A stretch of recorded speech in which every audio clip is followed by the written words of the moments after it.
The night they put Mara Whitlock out of her family's house, the temperature had already dropped to 11 degrees. She knew because she'd checked the old mercury thermometer nailed to the porch post that morning, a habit left over from childhood, from the years when her father Silas would send her out to read it before sunrise, so he'd know whether to break the ice on the cattle trough. Back then, that small task had felt like trust, like she mattered to the workings of the household. Back then, she had believed that love in the Whitlock family was the kind that didn't ask questions and didn't come apart under pressure. She had been wrong about a great many things. It was mid-February, and the mountains above Frost Hollow were still buried under 3 feet of crusted snow. The kind of snow that had gone hard and mean after a week of freeze and thaw cycles. Snow that crunched like broken glass underfoot and reflected the moonlight in flat, indifferent sheets. Mara stood on the porch steps with her daughter bundled against her chest, wrapped in the wool shawl she'd grabbed off the hook by the door before her brother Garrett had the chance to slam it in her face.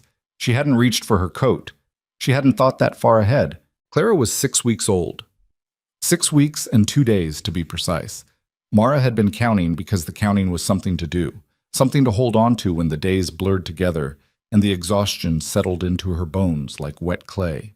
Behind the closed door, she could hear her father's voice, low and measured in the way it always was when he'd already made up his mind and didn't want to waste energy raising it.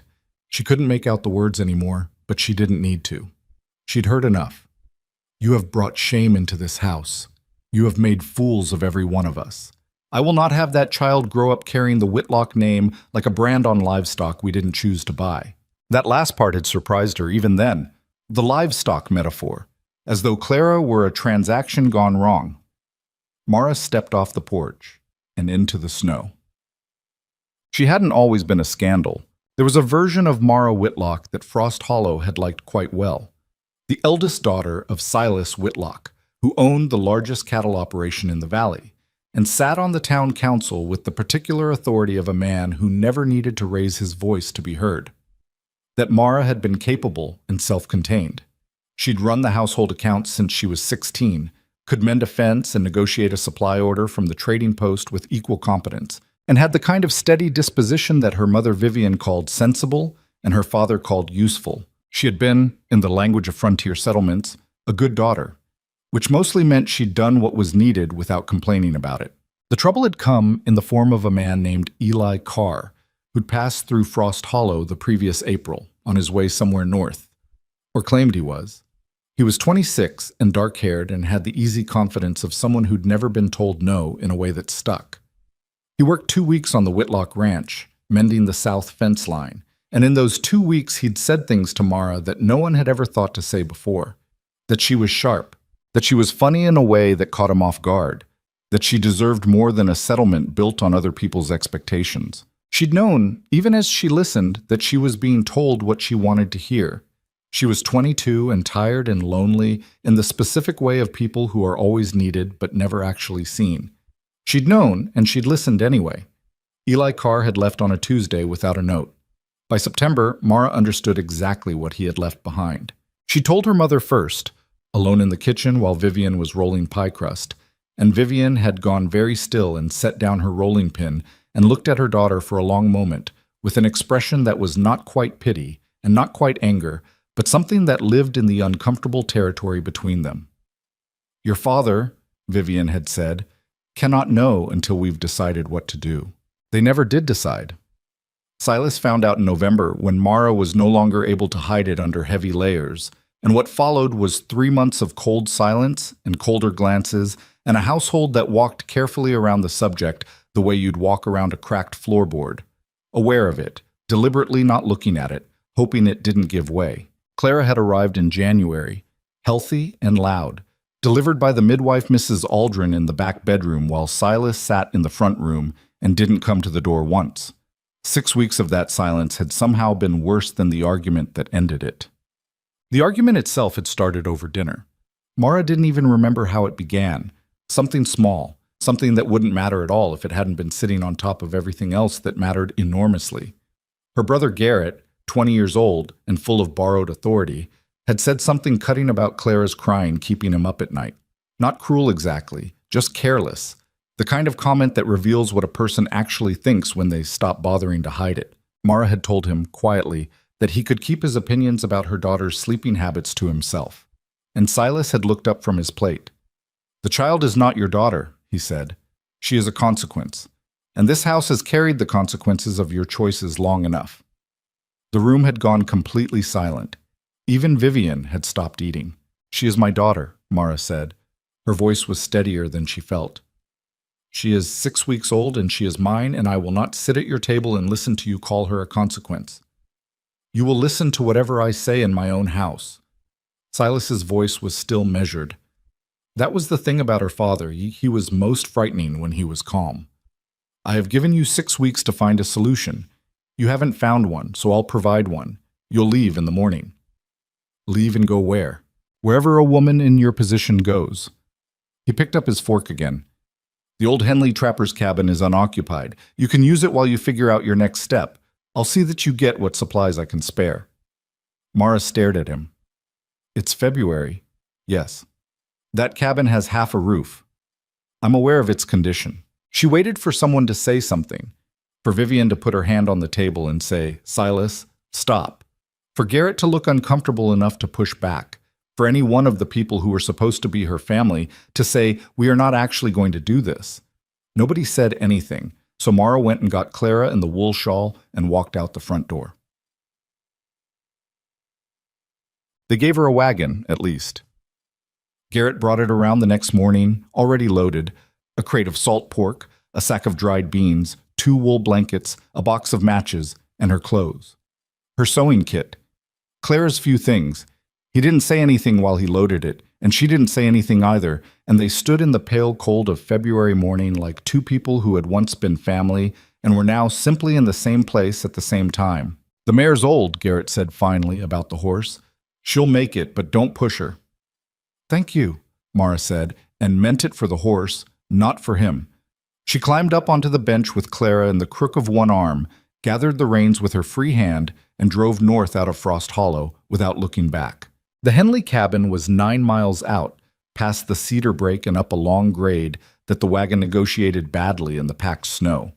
It took her 3 hours, stopping twice to nurse Clara, once to clear ice from the mare's hooves with her bare fingers. Her hands went numb by the second stop, and were still tingling with that particular pins and needles pain when she finally pulled the wagon up to the cabin's leaning front door. The structure was not inspiring. It had been built by a trapper named Henley, who'd worked this stretch of mountain 15 years back and hadn't wintered here in at least 10. The logs were solid enough, but one side of the roof had buckled under past snow loads, covered now with a patchwork of bark slabs and rotting canvas that let in a gray blade of daylight near the northwest corner. The door didn't latch properly. The single window was covered in oilskin that had gone brittle. There was a stone fireplace that looked functional and a woodpile out back that had seen better days. Mara stood in the doorway for a long moment. Clara made a small sound against her chest. Not distress, just the unconscious noise of an infant being aware of the world, and Mara pressed her chin briefly against the top of her daughter's head. "Okay," she said, to herself and to Clara and to the cabin and to nobody. "Okay, we'll manage." Managing, it turned out, required considerably more than determination. The first week was the hardest thing she'd ever done. The fireplace drew well once she got it going, but keeping it fed meant hauling wood twice a day, which meant leaving Clara safe and warm inside while she went out into a cold that had her gasping within 3 steps. The old woodpile was worse than it looked up close. Much of it had gotten wet at some point and dried into a kind of punky half-rot that burned fast and hot and made poor coals. She went through it faster than she'd planned. The roof leak was manageable until it wasn't. A thaw in the second week sent meltwater trickling down through the buckled section and pooling on the floor near the north wall. She packed the gap with strips of canvas and bark and the oilskin from the window, which meant the window was now just a hole, and hoped it would hold. The mare needed feed she didn't have enough of. She let the animal graze what scrub she could find under the snow and supplemented with the last of the oats she'd brought, rationing them with an anxiety she felt in her chest whenever she measured them out. And through all of it, Clara. Clara, who needed to be fed every 2 to 3 hours, whose needs were absolute and non-negotiable, and who had no understanding of the concept of inconvenient timing. Clara, who would fuss at 2 in the morning in a cold that made Mara's breath visible in the firelight, and who would quiet as soon as she was held, just settle right down as though the body heat alone was sufficient comfort. Mara began to understand that she had two sources of warmth, the fire and her daughter. She began to be fiercely, irrationally grateful for both. The town came to her, in a manner of speaking, during that second week. She'd driven the wagon into the outer edge of Frost Hollow's territory to find Mrs. Aldrin, the midwife, wanting to ask about Clara's eating. The baby had been fussier than usual, and Mara was carrying the constant low-grade terror of a new mother who doesn't have anyone to ask if this is normal. She'd tied the mare at the post outside the small cluster of buildings that served as the settlement's commercial district, and walked in with Clara against her chest. She didn't get as far as Mrs. Aldrin's house. Margaret Holt, wife of the general store owner, stepped out of the store just as Mara was passing and pulled up short at the sight of her. They looked at each other. They had known each other for years. Not friends exactly, but the kind of acquaintance that comes from growing up in the same small place and attending the same church suppers and nodding to each other across the counter. "Mara," Margaret said. "Mrs. Holt." The pause that followed said everything. "I heard you'd gone north," Margaret said carefully. "I have. I came in to see Mrs. Aldrin." "Ah." Margaret looked at Clara without quite looking at her. "I see." She pulled her coat tighter. "Well, I won't keep you." And she went back into the store. It wasn't cruel exactly. It wasn't loud or public or dramatic. It was just a door closing, politely but completely. 3 more interactions in Frost Hollow that afternoon. The feed merchant who couldn't quite meet her eyes. The woman from the sewing circle who crossed the street before Mara could reach her. The older man who'd once tipped his hat to her every single time he saw her, and today looked straight through her as though she were made of glass. And Mara understood, clearly and without melodrama, that she was now a different category of person. She had been reclassified. She bought what she could afford from the feed merchant, who at least completed the transaction, took Clara and got back in the wagon, and drove the 9 miles home without stopping. She didn't cry until she was inside with the door shut. She sat on the floor near the fire with Clara in her lap and cried hard for about 10 minutes. The kind of crying that is more physical release than grief, the kind that is your body refusing to carry weight it wasn't designed for. And then she stopped, wiped her face on her sleeve, and put water on to heat for beans. 3 weeks into the cabin, a fever found Clara. It started on a Friday. Mara had kept track of the days by scratching marks into the doorframe, a habit that made her feel less unmoored when Clara was 7 weeks old. Just a warmth at first that Mara noticed when she lifted the baby from the blanket, a heat in the small body that seemed wrong, too much, the skin flushed and dry in a way it hadn't been. By evening, Clara was crying in a way Mara hadn't heard before. Not hunger, not discomfort, something worse. Inconsolable and escalating, the kind of crying that puts a new mother's nerves on a razor's edge because it means something is wrong and I don't know what. Mara's thermometer, the small glass one she'd brought from the house, read 102. She did what she knew to do: cool, wet cloths, nursing, keeping the room warm but not overheated, walking the baby continuously through the night. Clara's fever didn't break. By morning it was 103. The baby was red-faced and glassy-eyed and making a sound that was almost not crying anymore, something lower and more alarming. And then Mara went to put more wood on the fire and realized the woodpile was essentially gone. She stood in the cold, the fire down to orange embers, her breath fogging, and understood the arithmetic. It was 23 miles round trip to Frost Hollow, longer to anywhere else. The mare was already underfed and wouldn't make good time in the snow. She could bundle Clara, take her in the wagon, try for help. But that was 2 hours in the open cold with a feverish infant. Or she could search for wood herself, here, try to scavenge enough from the dead timber on the ridge, leaving Clara alone inside for however long that took. Neither option was good. She was out of good options. She'd been out of them for a while. She dressed as warmly as she could, settled Clara in the blanket nest near what remained of the fire, and went out to try the ridge. The slope was worse than she'd expected. The snow had a hard, icy crust that held her weight on the flats, but broke through unpredictably on the incline, plunging her leg knee-deep every third or fourth step. She was climbing badly, reaching for a dead cedar branch she could see wedged in the rocks above her, when the crust gave way completely and she dropped 6 feet down the slope before a rock caught her, hard, on the left side, her hip and her wrist taking the impact in quick succession. She lay still in the snow for a moment. The cold was everywhere. Her wrist was already beginning to swell. She looked at the sky, which was the flat pale gray of more snow incoming, and said, aloud, to no one, "Not yet. You don't get us yet." Then she got up. Slowly, painfully, using her right hand for leverage. She got the cedar branch. She got 2 more pieces she was able to knock loose from a deadfall. She got down the slope on her backside, sliding, which was not dignified but was effective. She got back inside the cabin. Clara was still crying. The fire caught. Mara sat on the floor with her daughter and her sprained wrist and the remains of the beans she'd cooked 3 days ago and looked at the ceiling where the bark patch was sagging with new moisture and thought, with great clarity, I cannot do this alone much longer. It was not surrender.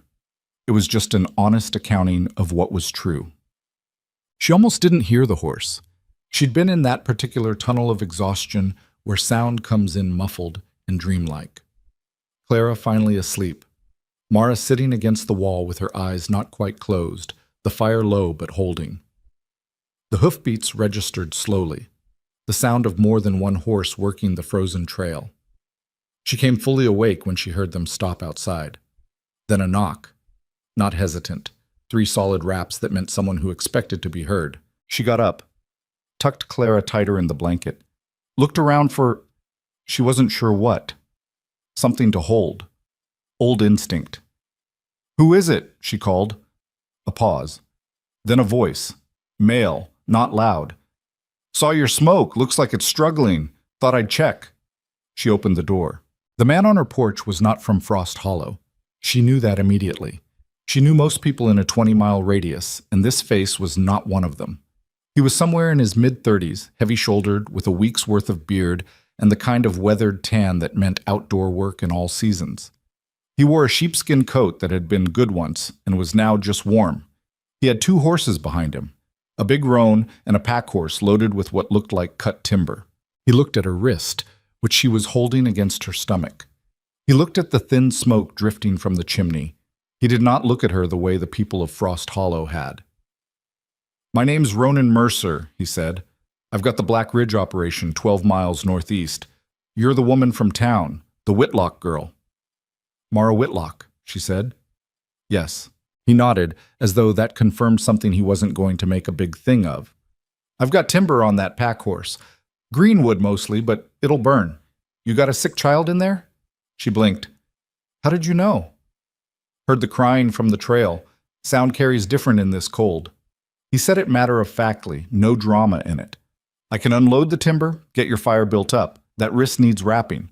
What else do you need?" Mara Whitlock, who had not cried in front of another person since the night she'd stood on her father's porch in 11-degree cold, felt the particular pressure behind her eyes that meant she was in danger of doing exactly that. She held it back. Habit. "She needs a doctor," Mara said. "My daughter. The fever's been 2 days." Ronan Mercer looked at her for a moment, not calculating, not pitying, just taking in the information and figuring out what to do with it. "Nearest doctor's 30 miles, he said, "but I know what to do for a fever, if you'll let me." He waited. "You don't have to let me in. I can leave the timber and go." He meant it, she could tell. He wasn't performing patience. He was just patient. Mara stepped back from the door. "Come in," she said. "Oh." He was competent in a way that was almost strange to watch. He brought in the timber first, stacking it against the wall in neat rows without being asked, then built the fire up with a methodical efficiency that suggested long practice, kindling structure, angle of the logs, the particular way he coaxed the small flames into something sustained. While the fire grew, he unpacked a saddlebag he'd brought in and produced, with the matter-of-fact manner of someone who prepared for problems. Because problems were what terrain offered you. Dried willow bark, which he put into water to make tea for the fever. A small bottle of eucalyptus oil, clean cloth strips. He looked at Mara's wrist. "May I?" She held it out. He unwrapped the makeshift bandage she'd put on it and pressed carefully along the bones. She hissed once, and then nodded. Sprained, not broken, You're lucky. He rewrapped it properly, tighter, with the cloth from his saddlebag. You should keep it elevated. I have a 6-week-old. I know. A pause. I can hold her while you drink that tea. Mara looked at him. You don't have to. I know I don't have to.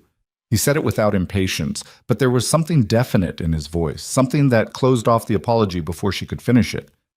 I'm here because I saw smoke and heard crying and had timber. That's all. You don't owe me anything for it. She looked at him for a long moment. You're not from here, she said. Montana, originally. Came down 3 years ago. He glanced at Clara, still fussing softly against the blankets. What's her name? Clara. Something in his expression shifted. Not dramatically, just a settling, like a man who had heard that name and found it to be a good one. She's got a good set of lungs. She does, Mara said, and despite everything, despite the fever and the sprained wrist and the depleted woodpile and the 9 miles of cold between her and a town that had already decided who she was, despite all of it, she almost smiled. He stayed 4 hours, not by invitation, not by overstaying. He worked that whole time, and by the end of it, the cabin was warmer than it had been since she'd moved in. The woodpile restocked, Clara's fever bringing itself down incrementally under the influence of the willow bark tea that Mara administered in small spoon-fed amounts. He found the leaking section of roof and patched it better than she had with material he had in his pack, standing on a crate in the cold and working with the focused quiet of someone who fixed things because things needed to be fixed. When he was done, he came inside and stood near the door. I come this way twice a week, he said, checking the range fences. I'll stop if the smoke looks thin again. You don't need to do that. No, he agreed. I'll stop anyway. He put his hat back on. He looked at Clara, who was asleep now, deeply, cleanly asleep in the way of a child whose fever was beginning to break. And something crossed his face that Mara didn't have a name for yet. You're doing right by her, he said. Quietly, like it wasn't meant to be a big statement, just a thing that was true and that he thought she should know. He walked out. Mara stood in the doorway and watched him ride northeast, the roan picking its way carefully through the crusted snow until the line of cedar trees swallowed them both. Then she went back inside and sat near the fire. Clara breathed steadily. The flames caught in the new wood and grew. Outside, the wind was beginning to talk, that particular low note that meant weather was coming. Mara pulled the blanket tighter around her daughter and thought about a man who'd fixed her roof and stacked her wood and told her she was doing right by her child and then left without making anything of it. She thought about what it meant that felt remarkable. That basic human decency offered without condition had become something she noticed because it had become so rare. She thought about 12 miles northeast and a place called Black Ridge, and a man who came this way twice a week. The fire was warm. Clara slept. Mara stayed awake a while longer, just listening to the wind and the quiet settling of new wood in the fireplace, and let herself for the first time in months not think about tomorrow. It was enough just then to have made it through today. Ronan Mercer came back on Wednesday. Mara had told herself she wasn't watching for him. She'd been busy. Clara's fever had broken fully by Saturday morning, and the relief of that had given her a kind of frantic energy she'd channeled into the cabin, patching, cleaning, reorganizing the supplies with the obsessive precision of a woman who needed to feel like she had some control over something. She'd inventoried everything twice. She'd figured out that if she was careful, the salt pork and beans would last another 3 weeks. She'd identified 6 places in the cabin where cold came through and addressed 4 of them. She was not watching the Northeast Trail. But when she heard hooves at mid-morning Wednesday, she was at the window before she'd consciously decided to move. It was him. The roan, the sheepskin coat, the unhurried pace of a man who'd been riding these trails long enough to let the horse set its own rhythm. He had the pack horse again, loaded differently this time. She could see firewood, but also something else. A crate of some kind. She opened the door before he knocked. He pulled up at the sight of her, checked the horse, looked her over with a quick practical assessment. Her wrist, her face, the state of the porch, and then looked past her into the cabin. Smoke looks better, he said. Clara's fever broke Saturday. Something relaxed in him, subtle, but there. Good. He swung down from the roan and began untying the pack horse's load. I brought a few things. You can tell me to take them back if you want. She came down the porch steps and looked at what he'd brought. The firewood she expected. The crate, when he lifted the lid, held a dozen eggs packed in straw, a small wheel of hard cheese, and a paper-wrapped portion of something that turned out to be smoked venison. Mara looked at the food and then looked at him. I can't pay you for this, she said. Didn't ask you to. Mr. Mercer. Ronan. He said it simply, no fuss. We don't need to be formal about it. I had surplus. You needed it. That's the whole of it. She wanted to argue, the part of her that had been managing on her own for weeks, that had built a whole internal architecture around not needing anything from anybody, pushed back hard against the uncomplicated generosity of a crate of eggs. It felt like something she'd have to pay back eventually, and she was already too deep in debts she couldn't settle. But Clara was inside, and Clara needed her mother to eat enough to keep nursing, and the venison smelled like something that hadn't come out of a can. Thank you, Mara said. How's the roof holding? Better. Your patch is holding better than mine was. That northwest corner will give you trouble in a heavy snow. You'll want to reinforce it before March. He glanced up at it.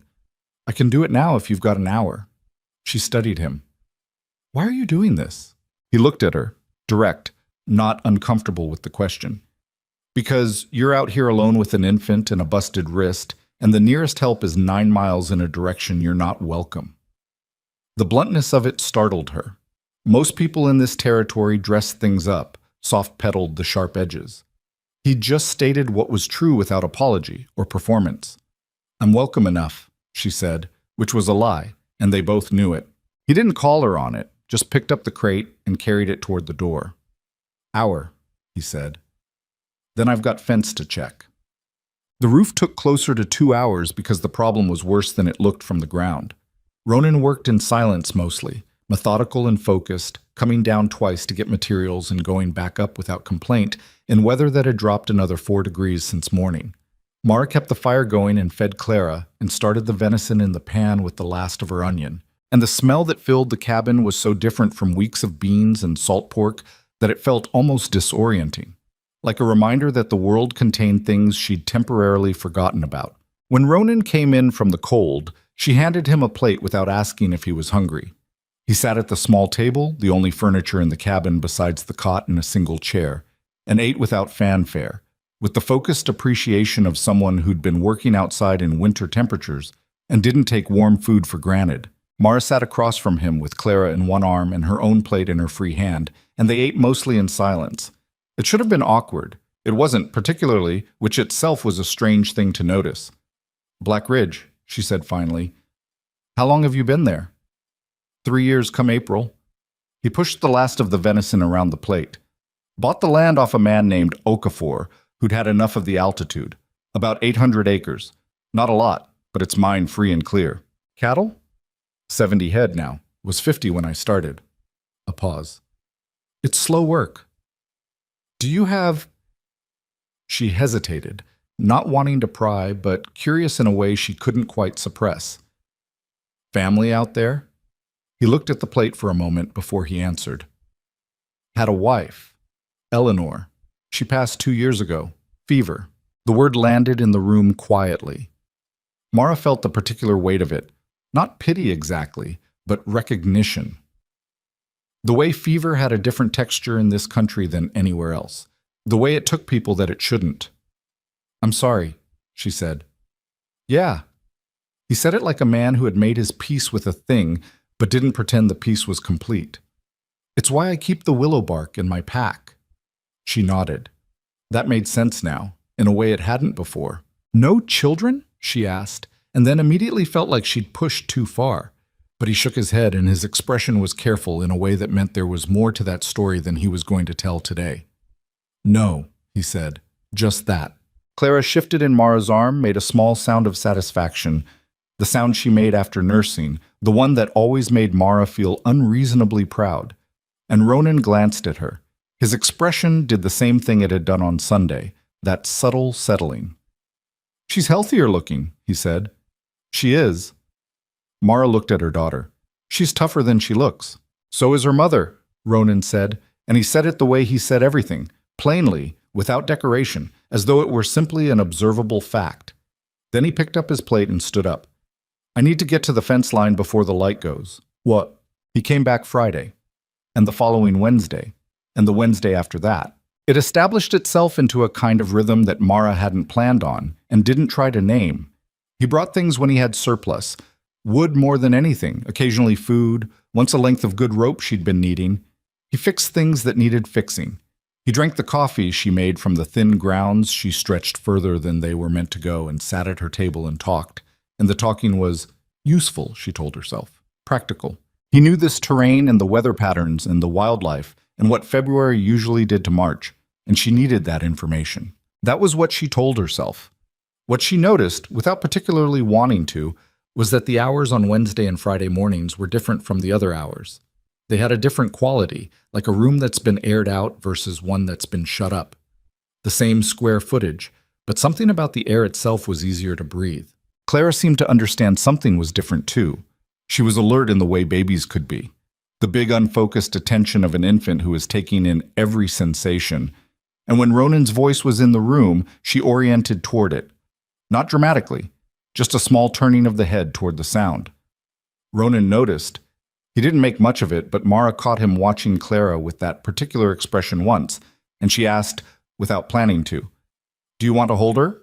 He looked at her as though checking whether she was sure. She held Clara out. He took the baby with a carefulness that was very deliberate. The hands of a man who worked rough terrain, big-knuckled and calloused, arranged under the infant with a precision that said he understood fragility and respected it. Clara settled against his chest. She did not cry. Ronan stood completely still for a moment, as though moving might disturb something. "Hey," he said very quietly, not to Mara, to Clara. Clara looked up at his face. Mara turned toward the fire, so that whatever was on her own face had somewhere to go. In early March, he asked her to come to Black Ridge. Not permanently, she understood that immediately. There was nothing presumptuous in how he said it. He'd been describing a problem he was having with the cattle feed stores and the distance to the trading post, and it led naturally to her asking about the layout of the place. And then he said, "Come or see it. You could bring Clara. It's a day's ride, but the weather's cleared." She almost said no. Habit. "All right," she said instead. She wasn't sure what she'd expected. Something rougher, maybe. Something that matched the provisional quality of a bachelor's working operation. What she found was different. Black Ridge was not beautiful in any conventional sense.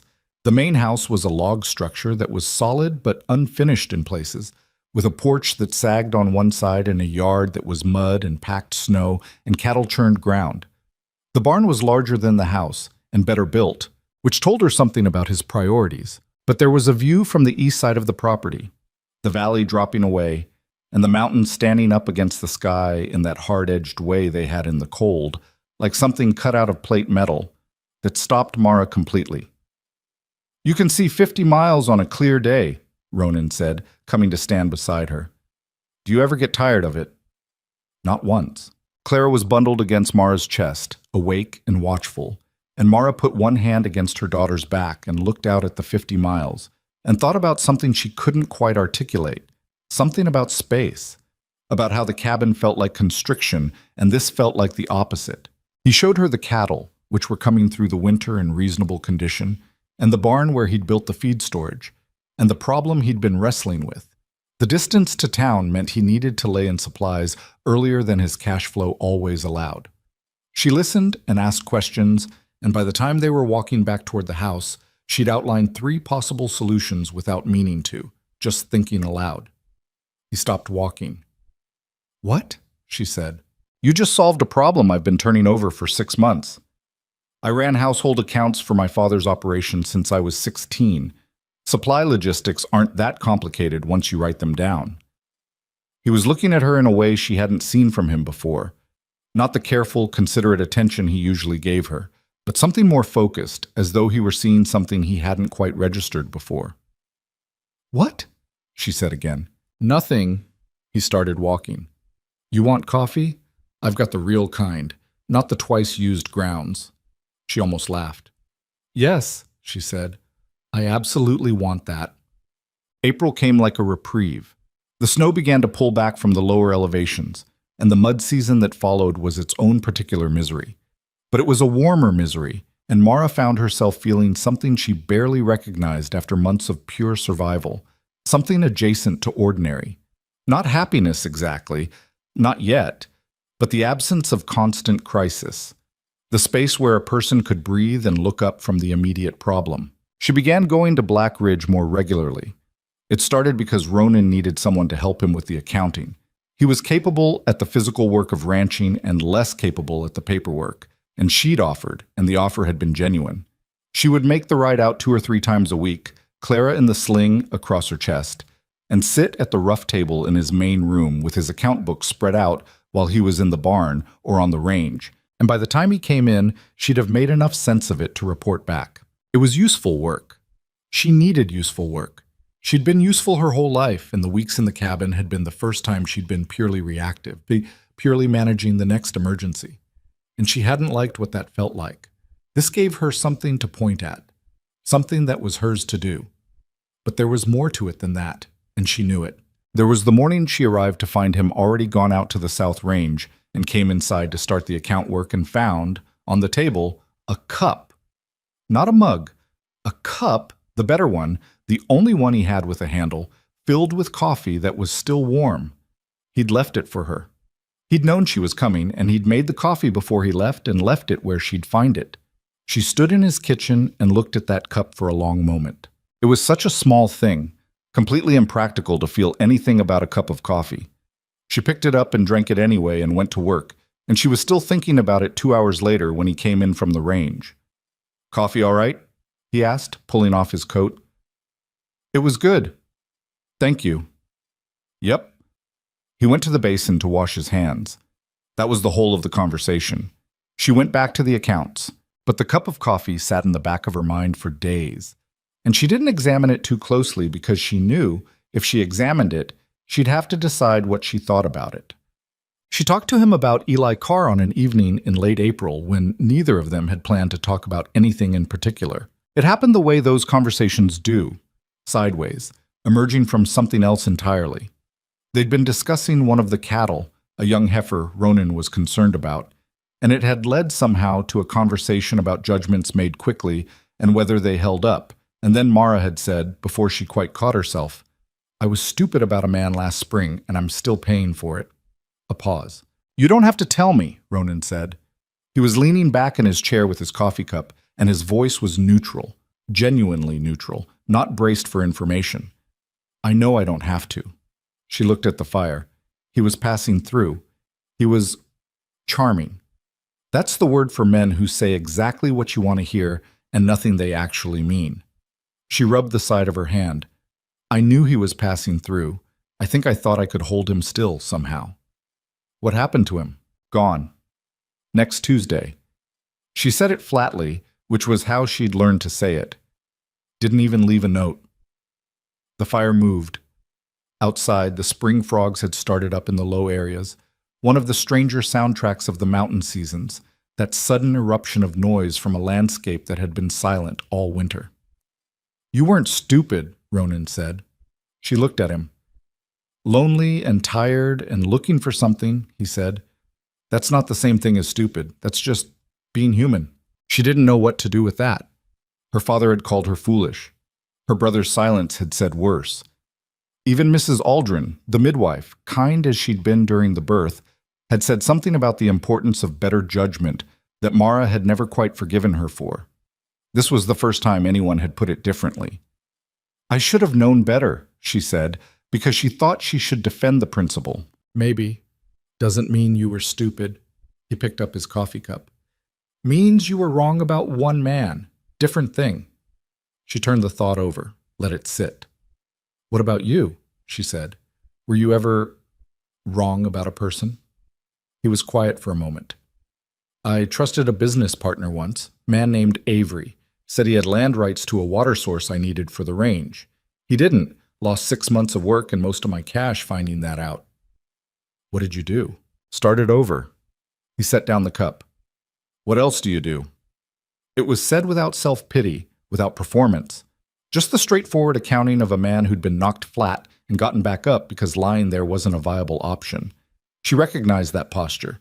She was currently wearing it herself. "What else do you do?" she repeated quietly, and he looked at her and she looked at him, and something in the air shifted almost imperceptibly, the way barometric pressure shifts before weather. Neither of them said anything else about it.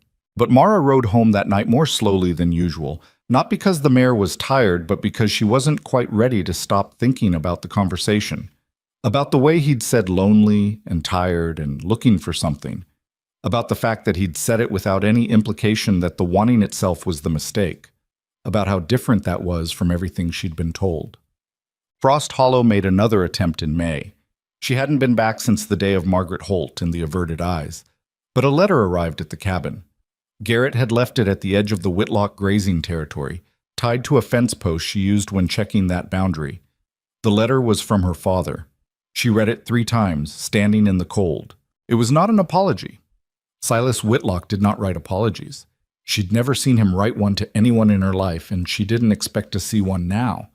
What it was, more precisely, was a communication of conditions.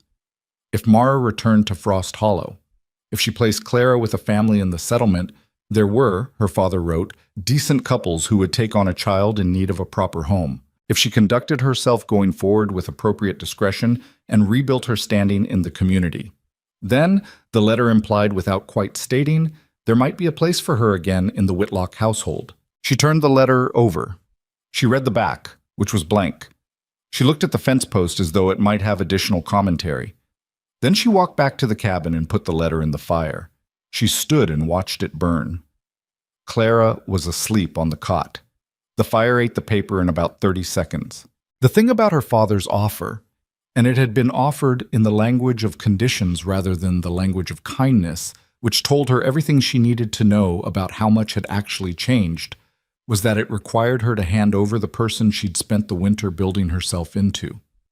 The woman who'd climbed an icy slope on a sprained wrist to get firewood, who'd learned which wood burned longest in this particular fireplace, who'd turned a collapsing cabin into a place where a child could be warm. More than that, it required her to hand over Clara. She thought about her daughter's face in the morning when the light came through the oilskin window, the way Clara's eyes tracked the light with that complete, unself-conscious attention, the way she'd started smiling in the last few weeks, real smiles, not the gas-related kind, actual responses to faces she recognized, to Mara's face, to Ronan's. Silas wanted her to give that away, for status, for the Whitlock name, for being let back in through a door she should probably be glad was closed. She put more wood on the fire. "Not a chance," she told the flames. May warmed into June, and June brought the work of early summer on the range. Ronan was occupied with branding and the movement of the herd to higher pastures, the kind of sustained labor that left him sun-darkened and bone-tired by evening. Mara took on more of the accounting work, and somewhere in there it stopped being a favor and became something else, a contribution. Her contribution. To a place that was not hers, and also, incrementally, was. She started leaving things at Black Ridge without planning to. A tin of salve she'd made for saddle sores that worked better than the commercial kind. A record of the feed costs mapped out month by month so he could see the pattern.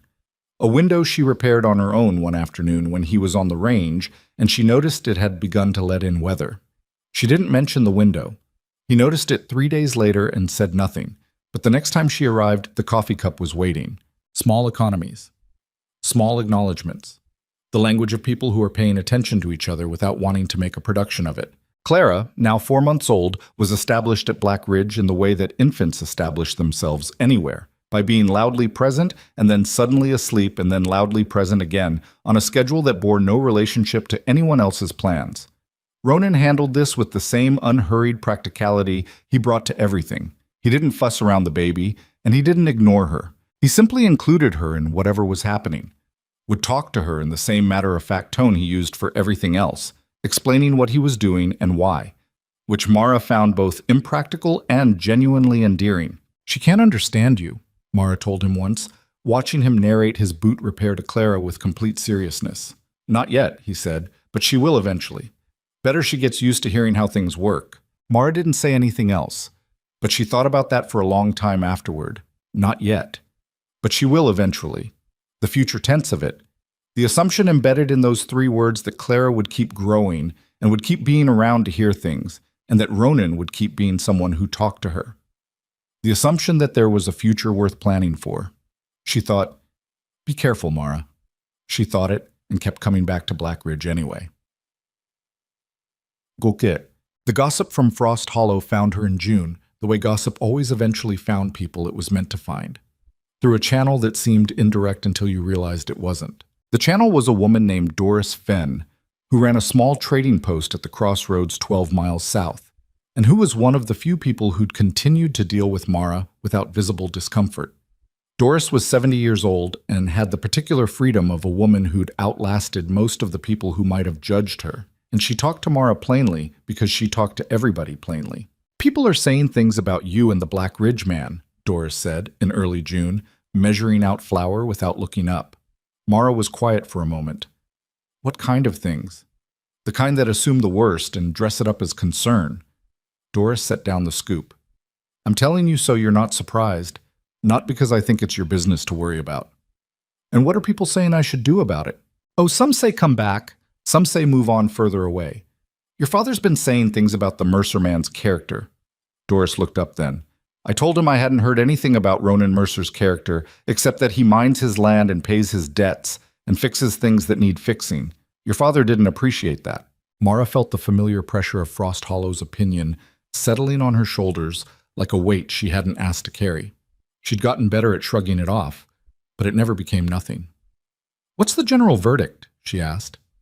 On me. Doris considered this with the honest deliberation she brought to everything. Depends who you ask. The ones who need someone to look down on, you're convenient. The ones who've got long memories, they remember you were a good worker and a decent person before all this. She folded the flour sack closed. The ones who matter? Most of them are up at Black Ridge, from what I can tell. Mara paid for her supplies. Doris, she said at the door. Thank you. I'm not doing you any favors, Doris said. I'm just being honest. Go on. She didn't tell Ronan about the gossip. She told herself it wasn't his problem. She told herself she'd handled worse. But the truth, which she avoided looking at directly, was that she didn't want to see how he'd react, because his reaction would tell her something, and she wasn't sure she was ready for whatever it told her. She found out anyway, though not from the conversation she'd been avoiding. He came to the cabin on a Wednesday in late June, and he was different in a way she noticed immediately. Still himself, still quiet, but with something held carefully under the surface, a compression in his jaw that meant he was carrying something. What happened? She said. He sat down at the table. Your father came to Black Ridge yesterday. She felt a cold move through her that had nothing to do with the temperature. He came to the range, waited until I was down at the fence line on the south side, came out to meet me. Ronan's voice was level, but she could hear the effort in the level. Said he wanted to talk about you, said you'd been spending time that wasn't appropriate for a woman in your situation. Said the arrangement we had wasn't good for your reputation or for his family's standing in the community. What did you say? I said the arrangement was your business, and his opinion of it was his business, and the two didn't need to meet in the middle. He paused. He said some other things after that. I'm not going to repeat them. Ronan. He said you were trouble. He said it plainly, meeting her eyes. Said any man who involved himself with you was buying a problem he hadn't fully priced. The silence between them held the shape of those words. I'm sorry, Mara said. Don't. His voice was quiet but definite. Don't apologize for what he said. That's his weight to carry, not yours. She looked at him across the table. The afternoon light was coming through the repaired window at an angle, finding the dust in the air, and she was aware of everything in the room with a sudden strange precision. The grain of the table, the sound of the mare moving in the lean-to outside, Clara asleep in the corner, the smell of the coffee on the stove. Why do you keep coming here? She asked. Actually, not the kind answer, the true one. He was quiet for long enough that she thought he might not answer. Because when I leave here, he said carefully, the place I'm going back to seems less like enough than it did before. She heard that. She sat with it. That scares me, she said. I know. He didn't try to argue her out of it. It's It's not a small thing. I'm not asking for anything. You asked for the true answer. I did. Yeah. They sat with it for a while longer, the two of them in the afternoon light, with Clara asleep in the corner and the coffee going cold on the stove, and the mountains outside doing what mountains do, standing there, indifferent and enormous, completely unmoved by the small human drama playing out beneath them. I'm afraid of making the same mistake twice, she said. I need you to know that. I know that too. You're not... She stopped, started again. You're not what I expected. When I opened that door in February, you're not what I expected. What did you expect? She almost smiled. I don't know, something worse. He looked at her, and what was in his face was something she couldn't make herself look at for too long yet. Something too much like the thing she was being careful with. I'll keep coming, he said, if you'll keep having me. Outside, the summer wind moved through the cedars. Clara breathed in the corner. The coffee went cold. Yes, Mara said. All right. It was not a declaration of anything. It was not a resolution or a commitment or a promise. It was just one person saying yes to another, choosing the next Wednesday over the alternative. But she was beginning to understand. Sitting in the afternoon light of a cabin, she'd turned from wreckage into something livable, that sometimes the small yeses were the ones that changed everything, that the large dramatic choices were made out of accumulated small ones, each one barely visible on its own, each one pointing in a direction that only made sense when you looked back from a distance. She was beginning to understand. She was not yet finished being afraid. Both of those things were true at the same time, and she let them be.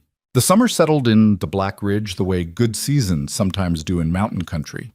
Not gently, but with a kind of blunt abundance that made up for the harshness of what came before. The grass on the upper pastures came in thick after the snowmelt, and Ronan's cattle moved through it with the contentment of animals that had survived something and were now making the most of the other side. The herd had grown by 11 calves since spring.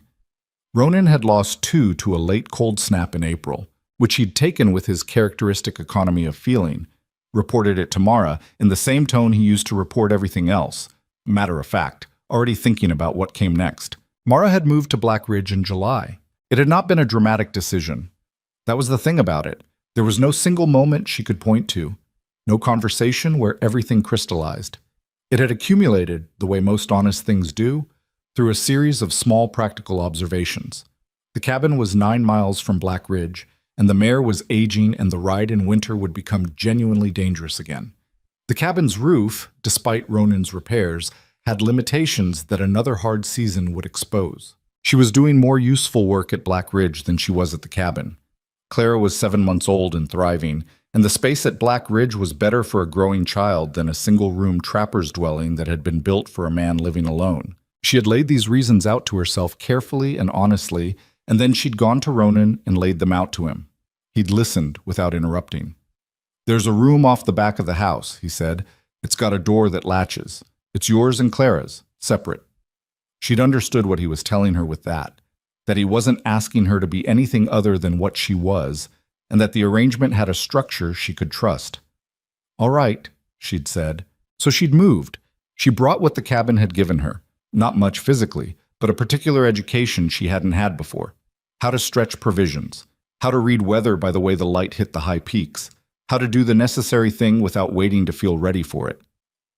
She'd arrived at that cabin broken open, and she was leaving it something different. Not healed, not whole in any simple sense, but reconfigured, reshaped around the shape of what had actually happened to her, rather than the shape she'd been expected to hold. The room off the back of the house was small and had a single window that faced east. Clara's cot fit against one wall, Mara's narrow bed against the other. In the mornings, the light came in early and woke them both, and Mara would lie still for a few minutes listening to her daughter make the small exploratory sounds of an infant approaching 7, 8, 9 months old, sounds that were increasingly purposeful, increasingly pointed at specific things, at faces and colors and the dust motes in the morning light. She was beginning to understand, watching Clara reach for things, that her daughter was a whole separate person with a whole separate interior life that was just now becoming visible. It was terrifying and extraordinary in equal measure. Silas Whitlock came to Black Ridge on the last Friday of August. He didn't send word ahead, which was either a power move or an acknowledgement that he didn't know what response he'd get and couldn't risk a refusal. Mara was at the kitchen table with the account books when she heard the hooves in the yard, and she looked up through the window and went completely still. Her father sat on his horse the way he always had, straight-backed, unhurried, the posture of a man who expected whatever space he occupied to wait for him. He was 61 now and had more gray in his beard than she remembered, and this small fact did something uncomfortable to her chest, some involuntary tenderness she did not particularly want to feel. Ronan came in from the barn before she reached the door. He'd seen too. "You want me to go out?" he asked. "No." She set down the pen. "I'll do it." She went out. Her father looked at her from his horse. She looked back at him. They were the same height when she was at the bottom of the porch steps and he was mounted, and she found that oddly suitable, this conversation happening at eye level. "Mara," he said. "Papa." A long pause. He looked at the house, at the yard, at the mountains behind the property with the expression of a man making an appraisal. She watched him make it. "You look well," he said finally. Not warmly, but honestly. "I am well." "The baby." "Clara," Mara said. "Her name is Clara." His jaw moved slightly. "Clara. Is she inside?" "She's sleeping." He dismounted, and the act of it, the slight stiffness in his movement, the way he held the reins after he was down, reminded her suddenly that her father was not a young man and had not been one for some time. She'd always thought of him as fixed, immovable, a feature of the landscape rather than a person aging through it. The gray in his beard said otherwise. "I need to talk to you," he said. "Can we go somewhere private? There's a bench at the east side of the house. We can go there." He followed her. She could feel Ronan watching from the window, but she didn't look back. They sat on the bench, old wood, weathered, one of those pieces of outdoor furniture that had become part of the property's texture, and looked out at the valley and didn't look at each other. "Your mother is ill," Silas said. The words landed differently than she'd expected. She'd braced for an argument, for conditions, for the architecture of Silas Whitlock's needs dressed up as concern. She had not braced for this. "How ill," she said. "Dr. Hennessy says her heart has been since spring, apparently. She didn't tell me until July." He said this last part with something she'd never heard in his voice before, a kind of bewilderment, the confusion of a man who had believed he had complete information about his own household and had turned out to be wrong. "She wants to see you." Mara looked at the valley. The afternoon light was doing what it did out here, turning the grass a color that didn't have a simple name, some intersection of gold and green that existed only in the hour before the shadows came down. "Does she know I'm here?" she asked. "At Black Ridge." "She does." "Does she know about—" She stopped, started over. "Does she know about how things are here?" "She knows you're working. She knows about the child." A pause that meant he was choosing words. "She doesn't know the rest, and I haven't told her." Mara turned and looked at her father. He was looking at his hands in his lap. It was such an un-Silas posture, contemplative, almost small, that it disoriented her. "What does the rest mean to you now?" she asked. He looked up.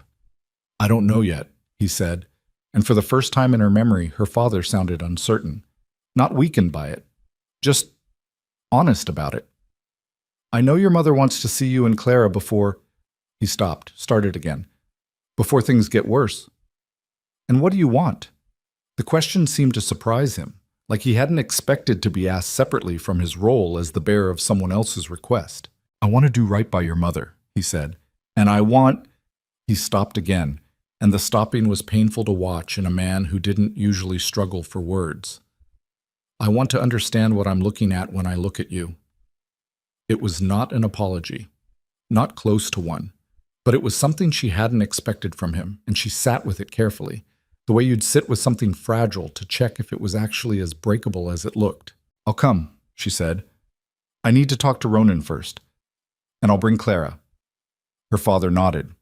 He looked back at the valley. "The man," he said. "Mercer. What is he to you?" "He's my employer," Mara said, "and my friend." She paused. "And he's the reason Clara and I survived the winter." Another nod, slower. "I misjudged him," Silas said. It came out flat, not quite as admission and not quite as anything else, just a statement of revised assessment. You spoke about him to his face without knowing him, Mara said. That's something different from misjudging. Her father had the grace to say nothing to that. She told Ronan that evening after Clara was in bed. They were on the front porch in the cooling dark, the porch that sagged on one side, which Ronan kept saying he was going to fix and hadn't yet, and she laid it out plainly. Her mother's heart, Silas's visit, the request. Ronan listened the way he always listened, completely, without preparing his response while she was still talking. You should go, he said. I know. Do you want to go? She thought about Vivian Whitlock, who had stood in the kitchen with a rolling pin and gone very still and said, Your father cannot know. Who had sat at the dinner table the night Mara walked out and not said anything. Who had been ill since spring and hadn't told her husband and probably, Mara thought, hadn't told anyone. She was not a brave woman, Mara said slowly. My mother. She knew how things were and she didn't change them. I've been angry about that for years. A pause. But she called for me. She could have not called for me. Yeah, Ronan said, so I think I have to go. He leaned back in the porch chair, the good one, the one that didn't creak, and looked at the dark outline of the mountains. You know your father's going to make an offer, he said, not out of generosity, because that's how he operates. He'll want something. I know. What are you going to do when he does? She'd been thinking about this since her father rode away that afternoon. About what Silas would offer and what it would cost and whether the math of it could ever be made to work. About whether she was still the woman who'd stood on that porch in February or whether she was someone else now, someone with more to weigh. I'll listen, she said, and then I'll decide. She looked at Ronan. I'm not going back to Frost Hollow to stay. I want you to know that. Something in him settled, not with relief exactly, more like a man who'd been carrying something at an angle and had just adjusted it to sit right. I wasn't going to ask, he said. I know you weren't. I wanted to say it anyway. She went to Frost Hollow in the first week of September. The ride back through country she'd been gone from for months had a peculiar texture. The road was the same road. The mountains hadn't moved. The familiar landmarks, the cedar break, the particular boulder formation at the valley's east edge that her brother had called the dog in the hat, were exactly where they'd always been, and yet the experience of passing them was different. Like returning to a house after being away and finding it smaller than memory had kept it. Frost Hollow itself was the same size it had always been and somehow looked it more clearly now. She rode to the Whitlock house and tied the mare at the post. Clara was in the sling across her chest, 8 months old, solid and curious, her head swiveling to take in the unfamiliar surroundings. Garrett opened the door before Mara knocked. They looked at each other. She's in the back room, he said, resting. Thank you. He stepped aside. He didn't say anything else, and neither did she. But as she passed him, she felt him look at Clara with an expression that was genuinely complicated, like a man who'd said a careless thing 9 months ago and had not stopped thinking about it since. Vivian Whitlock's bedroom was in the back of the house where the afternoon light came in from the south window and lay across the floor in long, pale strips. The woman in the bed was her mother and was also someone she hadn't expected. Smaller, in the particular way of illness, as though the body was beginning the long process of reducing itself to essentials. But Vivian's eyes were clear and sharp, and they found Mara immediately. Come here, she said. Mara crossed the room and sat in the chair beside the bed. Clara, sensing a new environment, had gone quiet in the focused way of infants who are taking stock. Vivian looked at the baby for a long time. She has your chin, she said finally, and your father's eyes, which I'll keep to myself. Despite herself, Mara almost smiled. How are you feeling? Like someone sitting in a house where the foundation is going. Vivian said it without self-pity. I have good days and less good ones. Today is reasonable. She reached out and Mara took her hand. The hand was lighter than she expected. I want to say I'm sorry. Mara went still. I knew, Vivian said. Not about Eli Carr specifically. But I knew you were lonely, and I knew you were tired, and I didn't do anything about it because doing anything would have meant saying things to your father that I didn't want to say. She paused, breathed carefully, the breath of a person who had learned to be conscious of breath. I chose the easier thing, and you paid for it. The room held the apology for a moment. "Mama," Mara said, "I'm not looking for forgiveness right now. I'm looking for honesty." Vivian's hand tightened slightly. "Tell me how you actually are." Mara looked at her mother. At the face she'd known her whole life, reduced and clear in the afternoon light, and she thought about the many possible answers to that question. The defensive one, the reassuring one, the one that performed resilience for an audience. She chose the true one. "I'm better than I was," she said. "Genuinely better. Not because things got easy, because I figured out that easy wasn't—" She paused. "I found work that's mine.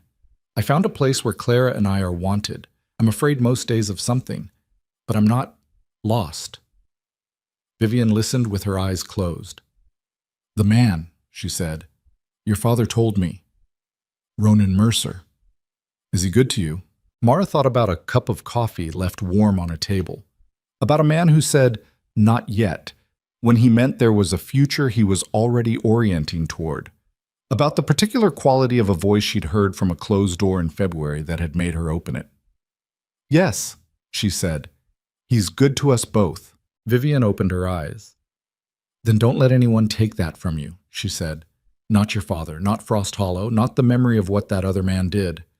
She looked at Clara. "Least of all yourself." Silas made his offer that evening. He did it properly. Called her into the front room, had Garrett absent himself, sat across from her in the chairs by the fireplace, in the posture of a man conducting a meeting he'd prepared for. She recognized the performance. She'd seen it all her life. He offered her the Whitlock name restored, formally and publicly, in exchange for a return to Frost Hollow. He offered Clara legitimacy, the Whitlock surname, the protection of the family's social standing in the community. He offered Mara a financial arrangement that would allow her to live independently within the settlement, not under his roof but under his visible support.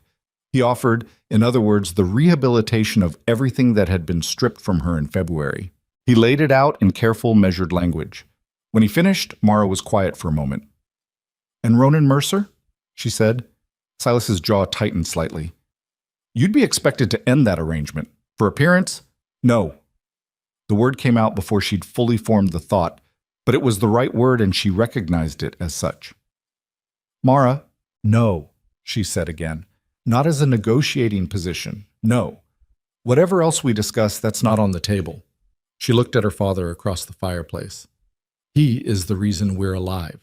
He asked for nothing and gave what he had and treated Clara and me like people worth treating well. I will not end that arrangement for appearances." Silas looked at her for a long time. She let him look. "You've changed," he said. "February changes people." He turned toward the fire. For a man who was always most powerful in stillness, the stillness looked different. Not controlled, but genuine. A man actually thinking. "I went to his range and spoke badly of him," Silas said. "I told him things about you that were—" He stopped. "I was trying to protect the family's position. I know why you did it. That doesn't make it right." "No," she said. "It doesn't." They sat with that. "Clara can have the Whitlock name if she wants it," Mara said, more gently than she expected to. "When she's old enough to understand what names mean and choose for herself. That's not mine to decide for her now." She leaned forward slightly. "But I'm not coming back to Frost Hollow, Papa. Not to live. I have a life that I built. I'm not leaving it." Another long silence. "The Mercer operation," Silas said finally. "What's its status?" She blinked. "What?" "The ranch. Black Ridge. How many head? What's the land like? What does he need?" He said it in the voice of a man assessing an enterprise. Not warmly, but with what she was beginning to recognize as genuine curiosity. 70 head, she said slowly. Good land, strong elevation for summer grazing. He needs capital to expand the feed stores, and he's understaffed for the herd size he's trying to build. She paused. "Why are you asking?" "Because I'm going to need something to do," he said. "While your mother is ill and after, he stopped. Resumed. "Because I am not a man who sits still well, and because I made a mistake about that cowboy, and because Whitlock operations are in good enough condition that I have capital I'm not currently deploying." Mara looked at her father. "Are you offering to invest in Black Ridge?" she said. "I'm asking what it would cost and whether the man would consider it." She sat with the strangeness of this for a moment. Silas Whitlock, who had sent her into the February cold with a crate of salt pork and a collapsing cabin, was sitting in his fireplace chair asking her about the viability of Ronan Mercer's cattle operation. "I'd have to ask him," she said. "Yes," Silas said. "I imagine you would." So, she was back at Black Ridge by the second week of September. She told Ronan about her mother's apology and her father's offer on the evening she returned, sitting on the bad porch in the last warmth of the season with Clara asleep inside. Ronan listened to all of it without comment. When she finished, he was quiet for long enough that she started to wonder if she'd said something wrong. "He wants to put money into Black Ridge," he said finally. "Not a question, processing it. He asked what it would cost. He's not offering charity. He'd want a return on it. He operates like a businessman." "I know how he operates." A pause. "Why?" "I think—" She considered this carefully. "I think he's trying to find a way to do right by something he did wrong without having to say it plainly, because saying it plainly is not something my father does." Ronan looked at the mountains. "That's a complicated way to apologize." "He's a complicated man. What do you want me to do with it?" She turned to look at him.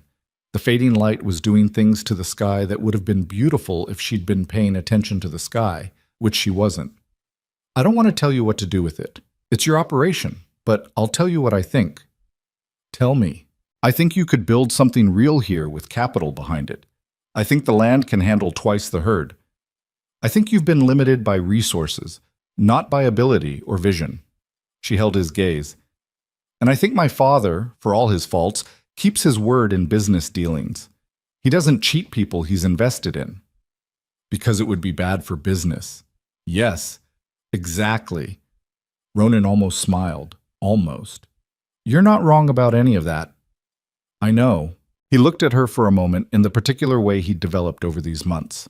The direct, undisguised attention of a man who wasn't performing indifference and wasn't going to start.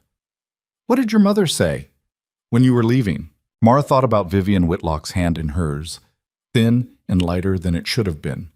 The words said without performance, without the softening that usually made honesty more comfortable and less true.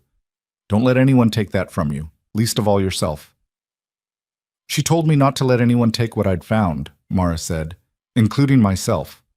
Something moved through his expression. "Smart woman," he said. "She is. I didn't always—" Her voice did something she hadn't quite authorized. She stopped, started again. "I didn't always see it. I thought she was weak for not standing up to him, but I think she was just caught in something that was bigger than she knew how to change, and she spent the time she had left figuring out what she actually thought." Ronan reached over and put his hand over hers on the armrest. Not a squeeze, not a gesture building to something, just contact. The specific warmth of one person acknowledging another. "I'm glad she called for you," he said. "So am I." The Kane gang came 3 weeks later. Mara had heard the name before, the kind of name that moved through frontier settlements in the way of bad weather warnings, something people mentioned in lowered voices with their eyes going to the window. Kane Mercer was no relation to Ronan. The shared surname a coincidence that Ronan had mentioned once with a flat humor that wasn't really humor at all. A gang of 7 men operating through the mountain territories, moving cattle off isolated operations, picking the ones that were too far from settlement support to get help quickly enough. Black Ridge qualified on every count. She found out about them on a Tuesday evening in late September when a rider came down from the North Ridge, one of the 2 seasonal hands Ronan had hired for the fall drive, with a report that he'd seen tracks, not local, moving south along the high pasture boundary. 7 horses, at least, the way the ground was broken up. She and Ronan stood in the yard looking at each other. "How long until your father gets back from Frost Hollow?" he said. Silas had come to Black Ridge 5 days earlier.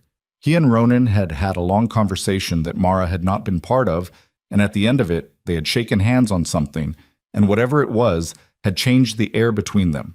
Not warmth, not yet, but a working agreement. Silas had ridden back to Frost Hollow the previous day. 2 days if he hurries, Mara said. Maybe more. Send for him, Ronan said. Ronan, we've got 70 head and 2 hands and 12 miles between us and any other help. Send for him. She sent the rider. Then she stood in the yard with the late September sky going dark above the mountains and felt the particular fear of someone who has built something and is now watching a threat move toward it across the dark. Not fear for herself, or not only for herself. Fear for Clara. Fear for the work. Fear for the man standing beside her who had never asked for any of this complication and was facing it anyway because it had arrived. "What's the plan?" she said. He looked at the tree line above the north pasture. "Move the herd lower tonight. Get them into the box canyon off the east range, narrow enough that you can't move 60 animals through it quietly. Then wait. And if they come before my father gets back?"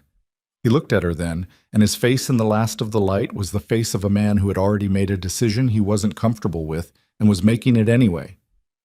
"Then we make do," he said, "like we've been doing." She held his gaze. "You can't hold off 7 men alone." "I'm not planning to be alone." He nodded toward the barn where the 2 hands were already moving.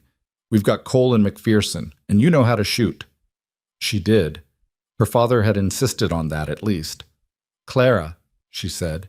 "Clara goes in the house, room off the back, door latches." His voice was careful and even, and she understood that he was giving her the same even-handedness he gave everything. Not minimizing what this was, but not letting the size of it make him useless. "She stays in that room no matter what." Mara nodded. Then she went inside, changed Clara into warmer clothing, nursed her, set her in the cot in the back room with her blanket and the cloth rabbit she'd become attached to, and said, quietly, to a 9-month-old who had no way of understanding the specific gravity of the situation, but who looked at her mother's face and seemed to read something in it anyway, "I need you to stay right here and be very good. Can you do that for me?" Clara grabbed the cloth rabbit. Mara latched the door. "Ahmad!" They came at 3 in the morning, not quietly. They were not particularly concerned with being quiet, which said something about how they operated.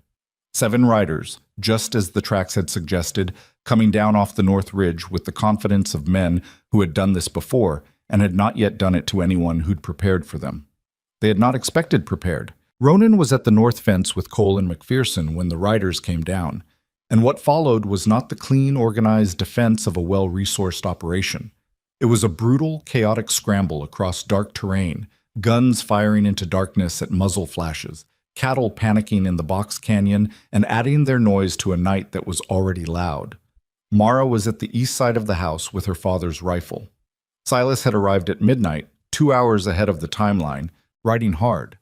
And what she heard from the house was a sound she would not properly sort out until days later, when the adrenaline had settled enough to let memory organize itself. She heard Ronan's voice, once, shouting something she couldn't make out. She heard a horse screaming the specific scream of an animal that had been hurt. She heard gunfire in distinct bursts and then concentrated. 6 shots rapid, a pause. 3 more. And then a long, terrible silence. Then voices. Ronan's voice, lower now. Then Cole's. Then a sound she didn't recognize. Then her father's voice, very clear in the dark. "Down, stay down. It's done." She was at the north fence before she'd consciously decided to move. And what she found there, the 3 men standing, 2 of the Kane gang unhorsed and subdued, the others fled or gone, the cattle still panicked in the canyon, was a scene that her brain processed in pieces, not whole. Ronan was standing. That was the first thing. He was standing, which meant he was not dead, and for a moment that fact was the only fact that existed. Then she saw his left arm. Well, the wound was bad, but not fatal. A gunshot that had taken him through the upper arm, missing bone, by what the doctor would later call a matter of inches. He'd been standing because the shot had happened early in the fight, and he'd finished it anyway on one functional arm and whatever the other arm could be made to do through gritted teeth and stubbornness. She found that out after. What she found at the time was a man sitting on the ground in the dark with his arm pressed against his chest, and the particular color that comes with blood loss and effort. And she was beside him before she knew she'd moved. "I'm all right," he said. "You're not." "I'm standing." "You're sitting." He looked down, as though genuinely surprised to discover this. "I was standing." "Ronan." She pressed her hand over his arm and felt the warmth of it, and pushed the fear down hard because fear was not useful here. "I need cloth." "Who has—" Her father was already beside her with strips torn from his own shirt. She looked up at Silas Whitlock, kneeling in the dark of a cattle range he'd barely known existed 3 weeks ago, applying pressure to the wound of a man he'd come to in prejudice and stayed with through something that had reconfigured everything between them. And the expression on her father's face was not one she recognized. It was not authority. It was not assessment. It was not the performance of a man who always had the right answer. It was a man who was frightened of losing something. She thought he rode through the night. Silas had gotten her message and ridden through the night to be here. And he had stood beside Ronan Mercer in the dark with a rifle and done the work. Not for appearance, not for business. Because he had been asked, and because something in him had turned a corner she hadn't seen happen. "Hold this," she told him, meaning the cloth against Ronan's arm. He held it. She looked at Ronan. His eyes were open and focused, which was good. Pain was evident in the set of his jaw, in the particular stillness of a man who has decided that stillness is the only form of control available to him. "Clara?" he said. "In the house. She's fine." He let out a breath that was not quite relief and not quite anything else. "The herd?" he said. "Ronan." "The herd, Mara." "Still in the canyon. Cole's got them." She looked at him steadily. "Stop." "Stop what?" "Stop accounting and let someone take care of you for a minute." He looked at her, and something in his face and in the pain and the dark and the aftermath of a night that had gone as badly as it could without going worse, cracked open just slightly. Not dramatically, not the way things broke in stories, just a small, involuntary giving way, like a man who had been holding something alone for a very long time and had just noticed there were hands next to his. "Okay," he said quietly. "Okay." Her father held the cloth. The cattle moved restlessly in the canyon. Somewhere behind the mountains, the sky was beginning, very slowly, to go from black to the dark blue that meant morning was still 2 hours away, but was no longer an abstraction. Mara kept her hand on Ronan's arm and did not let go. The doctor came from 30 miles out and arrived by noon. His name was Cowboy, a thin man in his 50s who moved with the unhurried efficiency of someone who had been called to bad situations often enough that urgency had become simply his baseline. He examined Ronan's arm in the main room of the house, with Mara standing 3 feet away and Silas standing by the door, both of them doing the thing where you're trying to not be in the way while also being absolutely unwilling to leave the room. Calloway cleaned the wound, which was worse to watch than the wound itself had been in the dark. Ronan sat on the table edge and held still with his jaw set, and didn't make a sound that could be called a sound, though once he exhaled through his teeth in a way that made Mara's hands close into fists at her sides. "Through and through," Calloway said. "Clean exit. Miss the bone. You'll have full use of the arm if you keep it still for 6 weeks and don't do anything stupid before then."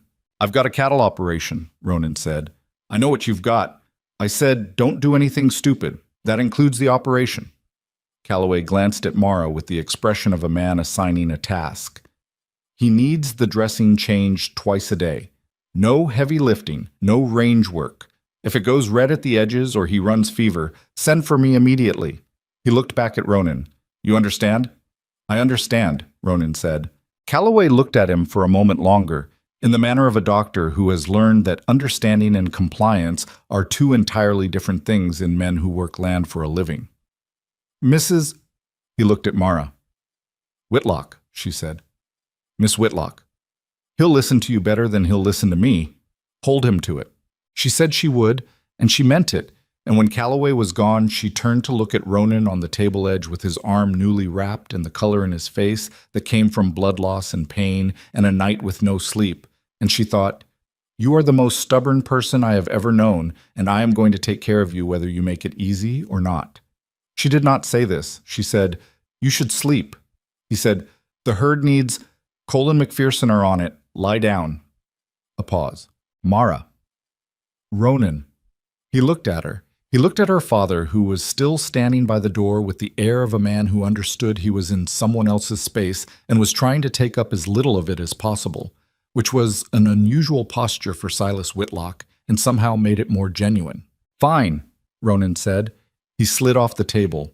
He was steadier on his feet than she'd expected, which told her he was marshaling everything available to him. and the fact that he was still marshalling when he could have just let himself be injured annoyed her and moved her in equal measure. She walked him to his room.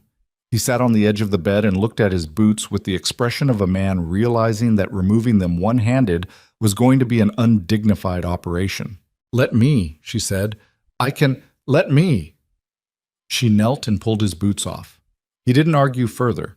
He lay back on the bed with the careful deliberation of a man monitoring his own pain, and she pulled the blanket up and he was asleep within minutes. The abrupt, absolute sleep of someone whose body had been running on adrenaline and had now received permission to stop. She stood in the doorway of his room for a moment. Through the house, she could hear Clara waking in the back room, beginning the ascending sequence of sounds that meant she'd been patient long enough and would like some attention. She could hear her father in the kitchen, the particular sound of a man moving carefully around an unfamiliar space, and then the sound of water being poured. And she realized Silas was making coffee. Silas Whitlock, who had never made coffee in his life that she was aware of, was in Ronan Mercer's kitchen trying to figure out the stove. She went to get Clara. Barshamat. The 3 days that followed had a quality she couldn't have anticipated. There was the practical work, which was considerable. The operation didn't pause for injury, and with Ronan confined, Mara was managing the accounts and coordinating with Cole and McPherson and making the decisions that needed making on a daily basis.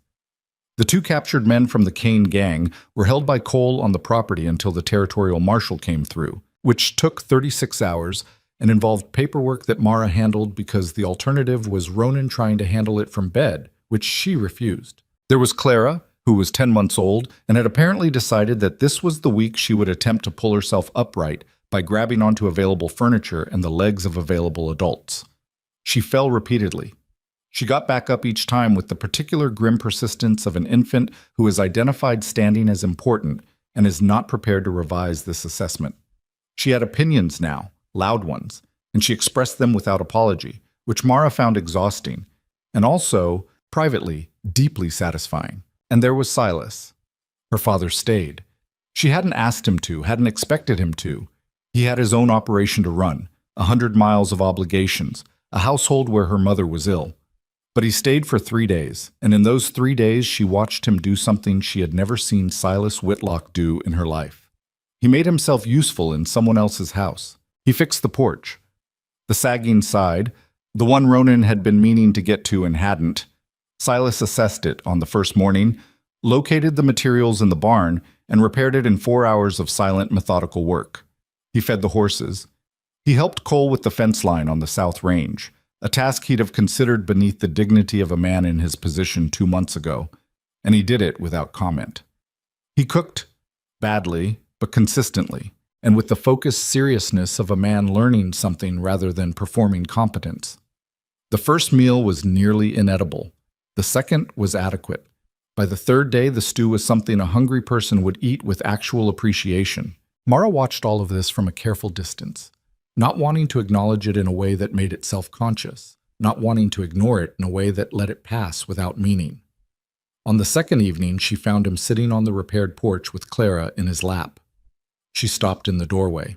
Her father, Silas Whitlock, who had called Clara a consequence in the language of a man who kept his emotions in a vault with a combination lock, was sitting in the evening light with her daughter against his chest, and Clara had her fist wrapped around one of his fingers with the grip that infants apply to things they've decided belong to them, and Silas was looking at the mountains with an expression Mara didn't have a name for. She didn't say anything. She went back inside and stood in the kitchen for a moment with her hand on the counter and let the complicated feeling that produced run through her and out the other side. Ronan was a bad patient on the first day and a worse one on the second. He stayed in bed the first morning because he genuinely couldn't do otherwise. The blood loss and the pain had their own authority, and he submitted to them with the poorly concealed resentment of a man who regarded lying still as fundamentally suspicious. By afternoon, he was trying to sit up and read the account books. By evening, he was at the kitchen table. "You're supposed to be in bed," Mara said. "I'm sitting down, in the kitchen."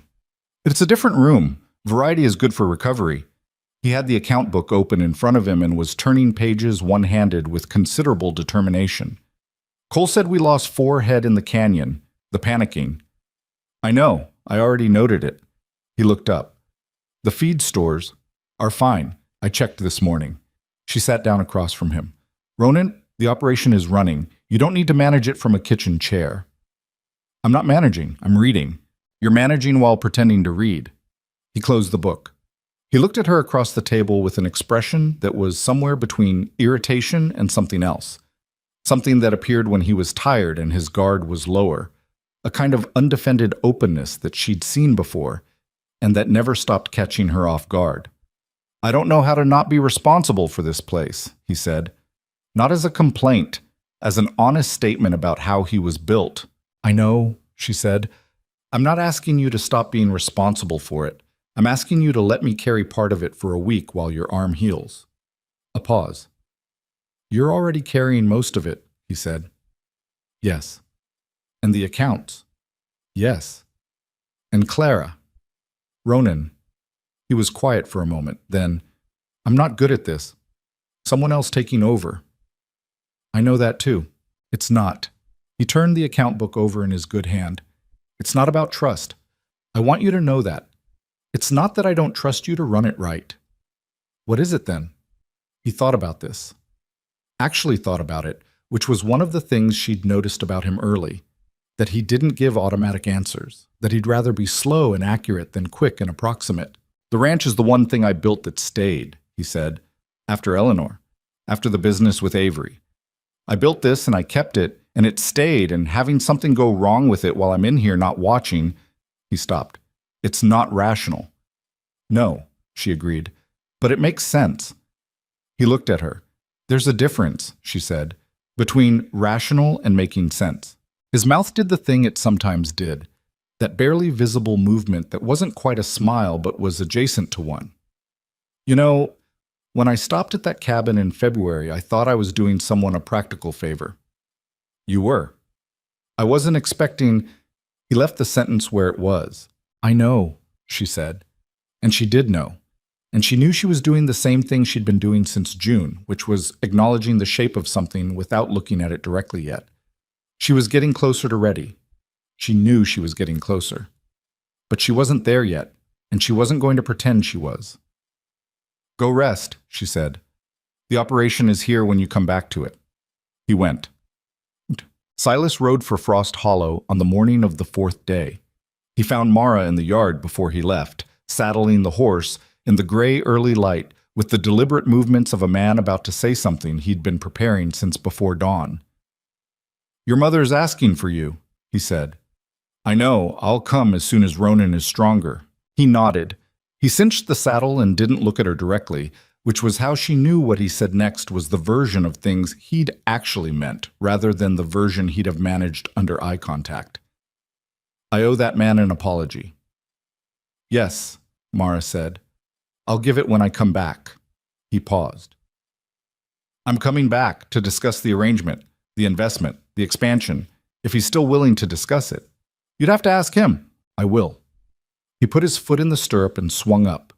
From the height of the horse, he looked at her in the morning light, and she had the strange sensation, not for the first time recently, of seeing her father as a person rather than a structure. As a man who had made choices that had cost people around him and was now doing the thing that was hardest for someone built the way he was built, accounting for what those choices had actually cost. He was not there yet. She held no illusions about that. He was at the beginning of a long process, and he was only just discovering he was in it. But he had ridden through the night to stand in the dark beside a man he'd wronged. That was something. Papa, she said. He looked at her. Come back soon. She said it simply, without conditions attached.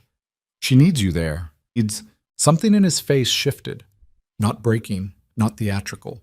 Just a man who had expected to be held at arm's length receiving something unexpectedly closer and not quite knowing what to do with his hands in the face of it. Yes, he said. I will. He rode out. She watched the road for a while, Clara on her hip, the morning coming up behind the mountains in the particular way it did out here. Not gradual and gentle, but sudden. The light arriving almost all at once, as though it had been waiting just behind the ridge for permission. She went to Frost Hollow 12 days later. Ronan was mobile by then, managing with one arm in the careful way of someone who has reassigned tasks without being asked to. He could ride, which was the main thing, and Colin McPherson had the operation sufficiently in hand that 3 days away was manageable. He did not tell her to hurry back. He said, "Take the time you need." And then, because he was Ronin and he showed things in practical rather than declarative ways, he had the mare's hooves checked and reshod, and her winter coat brushed out before Mara left. So the animal was in better condition for the ride than she'd been in months. She made the 9 miles to the cabin, passing it without stopping, not needing to stop, the place already receding into the category of important but past. And then the further miles into Frost Hollow, in the brisk air of an October that had arrived with more intention than September had managed. The town looked the same and registered differently. She rode through it with Clara in the sling and noticed the glances, some the same as before, averted and deliberate, and some different. Margaret Holt at the store window, not crossing the street this time.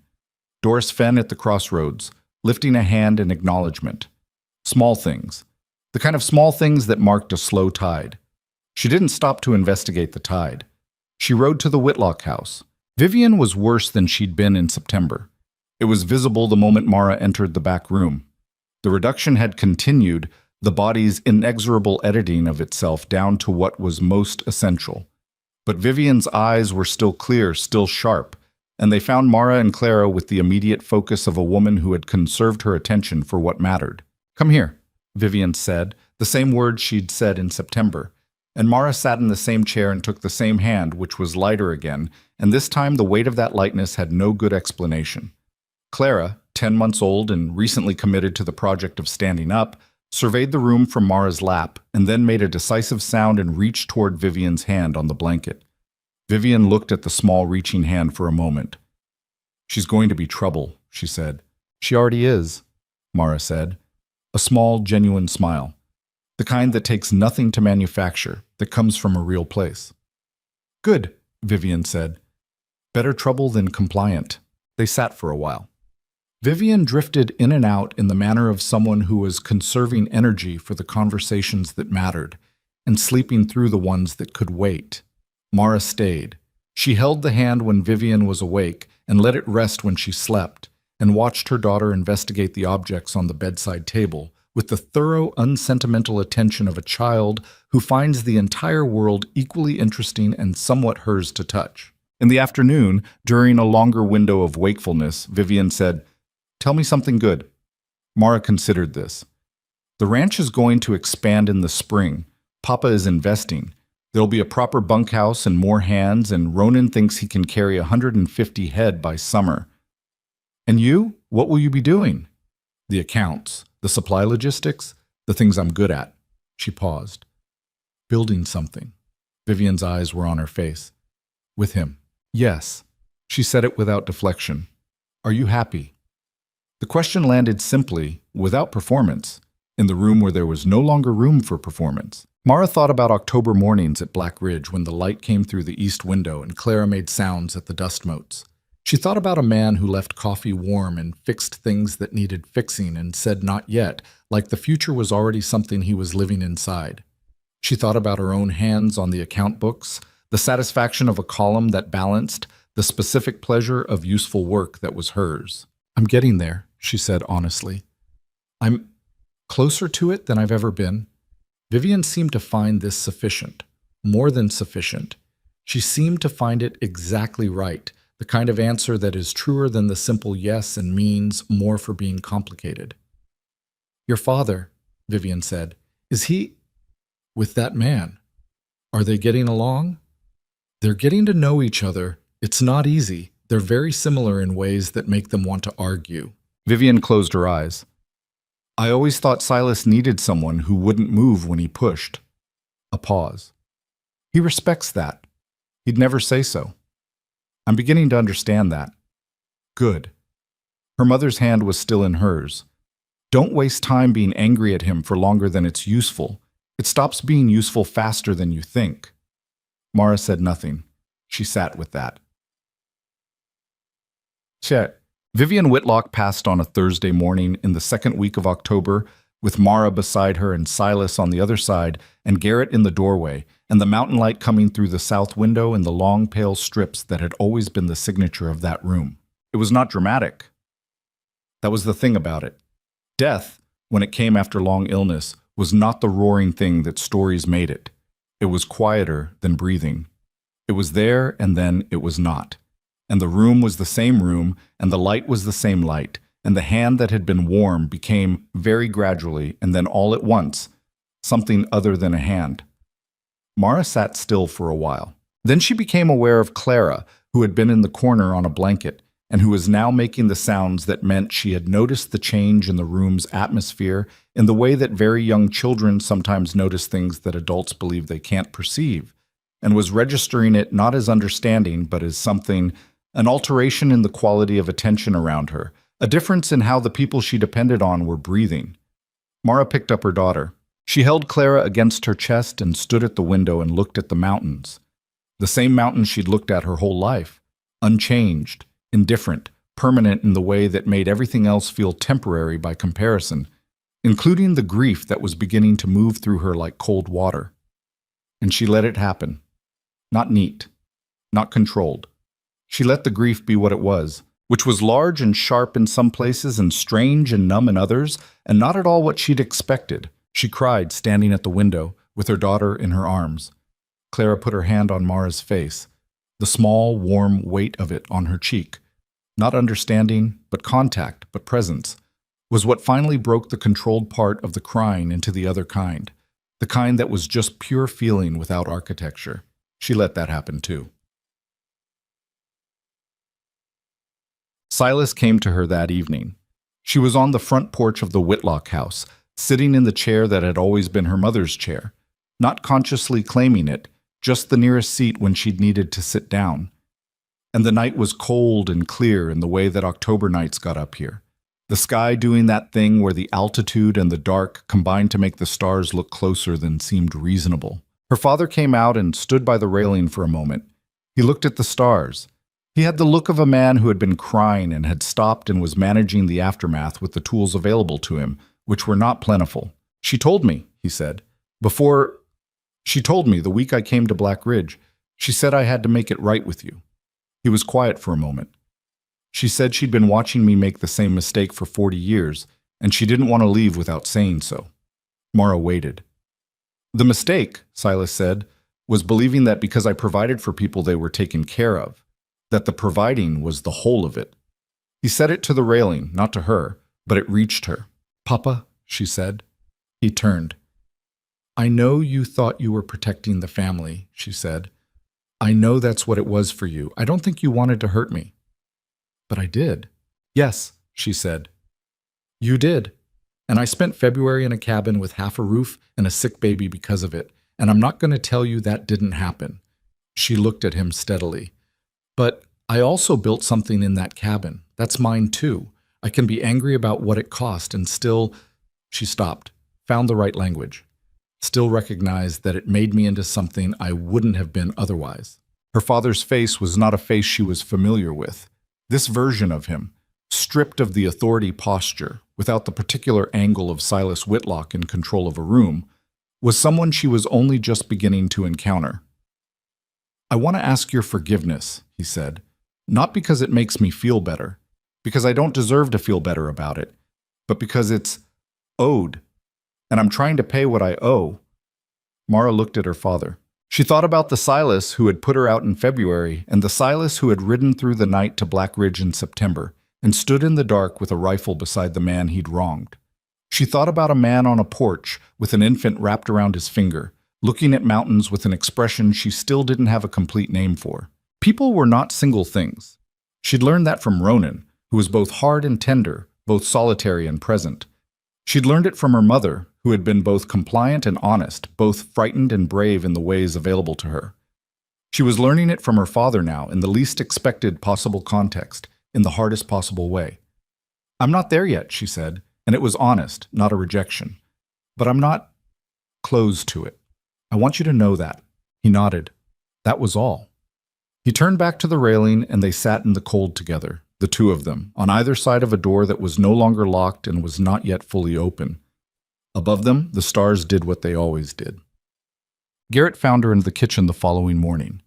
He stood in the doorway the way he'd stood in the doorway of the Whitlock bedroom the night before, not entering, maintaining a distance that she understood was not coldness, but something more like shame.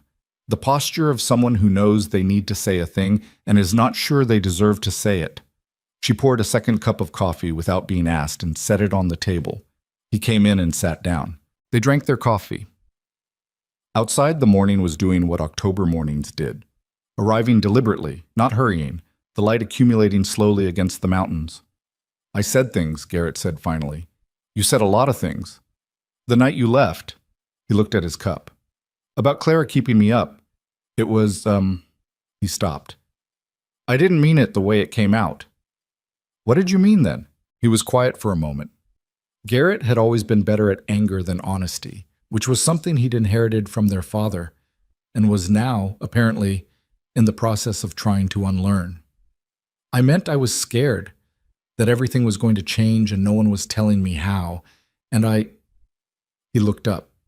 "I took it out on her, on a baby. Who didn't do anything? Who didn't do—" Mara looked at her brother. He was 21 now and looked older than that, and she could see in his face, in the jaw and the eyes, their mother's stubbornness and their father's pride, and something else underneath both of those things, something that was genuinely, specifically Garrett's, and had never been given enough room to figure out what it was.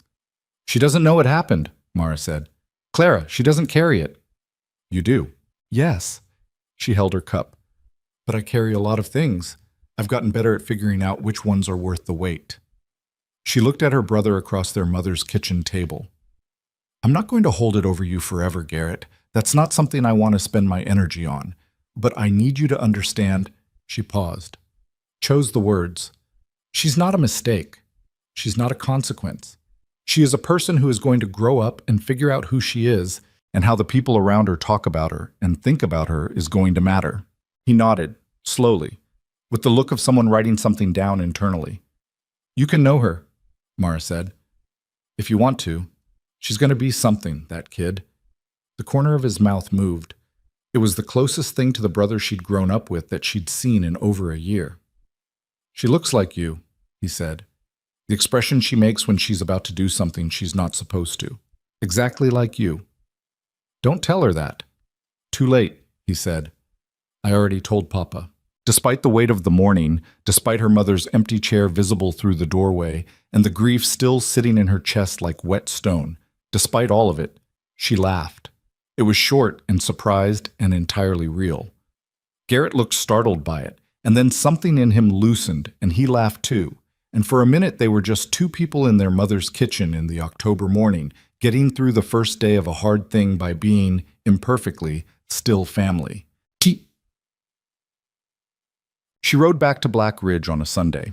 The miles between Frost Hollow and the ranch were familiar now, not in the abstract way that any road becomes familiar, but in the specific way of a road you have traveled in multiple states of yourself.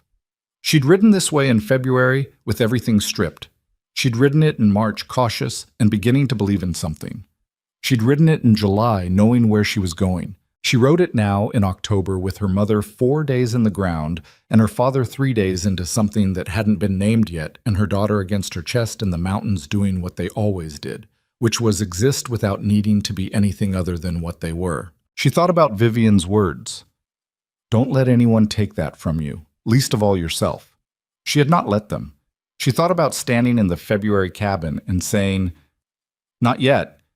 You don't get us yet," to the sky. She had meant it. She came over the ridge that looked down at Black Ridge as the afternoon light was flattening and turning golden the way it did in October. The whole valley going warm and amber and specific, the kind of light that makes things look the way they feel in memory rather than the way they look in ordinary daylight. She could see the smoke from the chimney. She could see Ronan in the yard.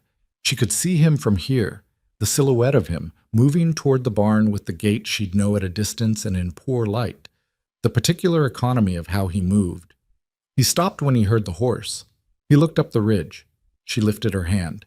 He lifted his.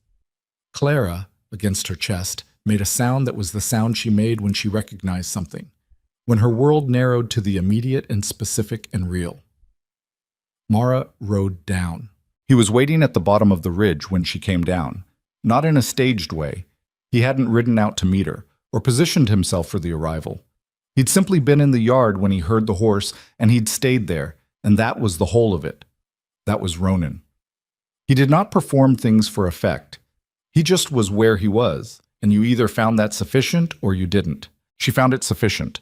She had found it more than sufficient for a long time, and was only now fully admitting the extent of it to herself. She pulled up beside him, and he took the mare's bridle while she dismounted one-handed, Clara still in the sling.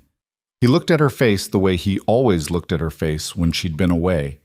That quick, thorough read that was not intrusive but was completely attentive, checking for what the trip had cost and whether she was telling the truth about how she was.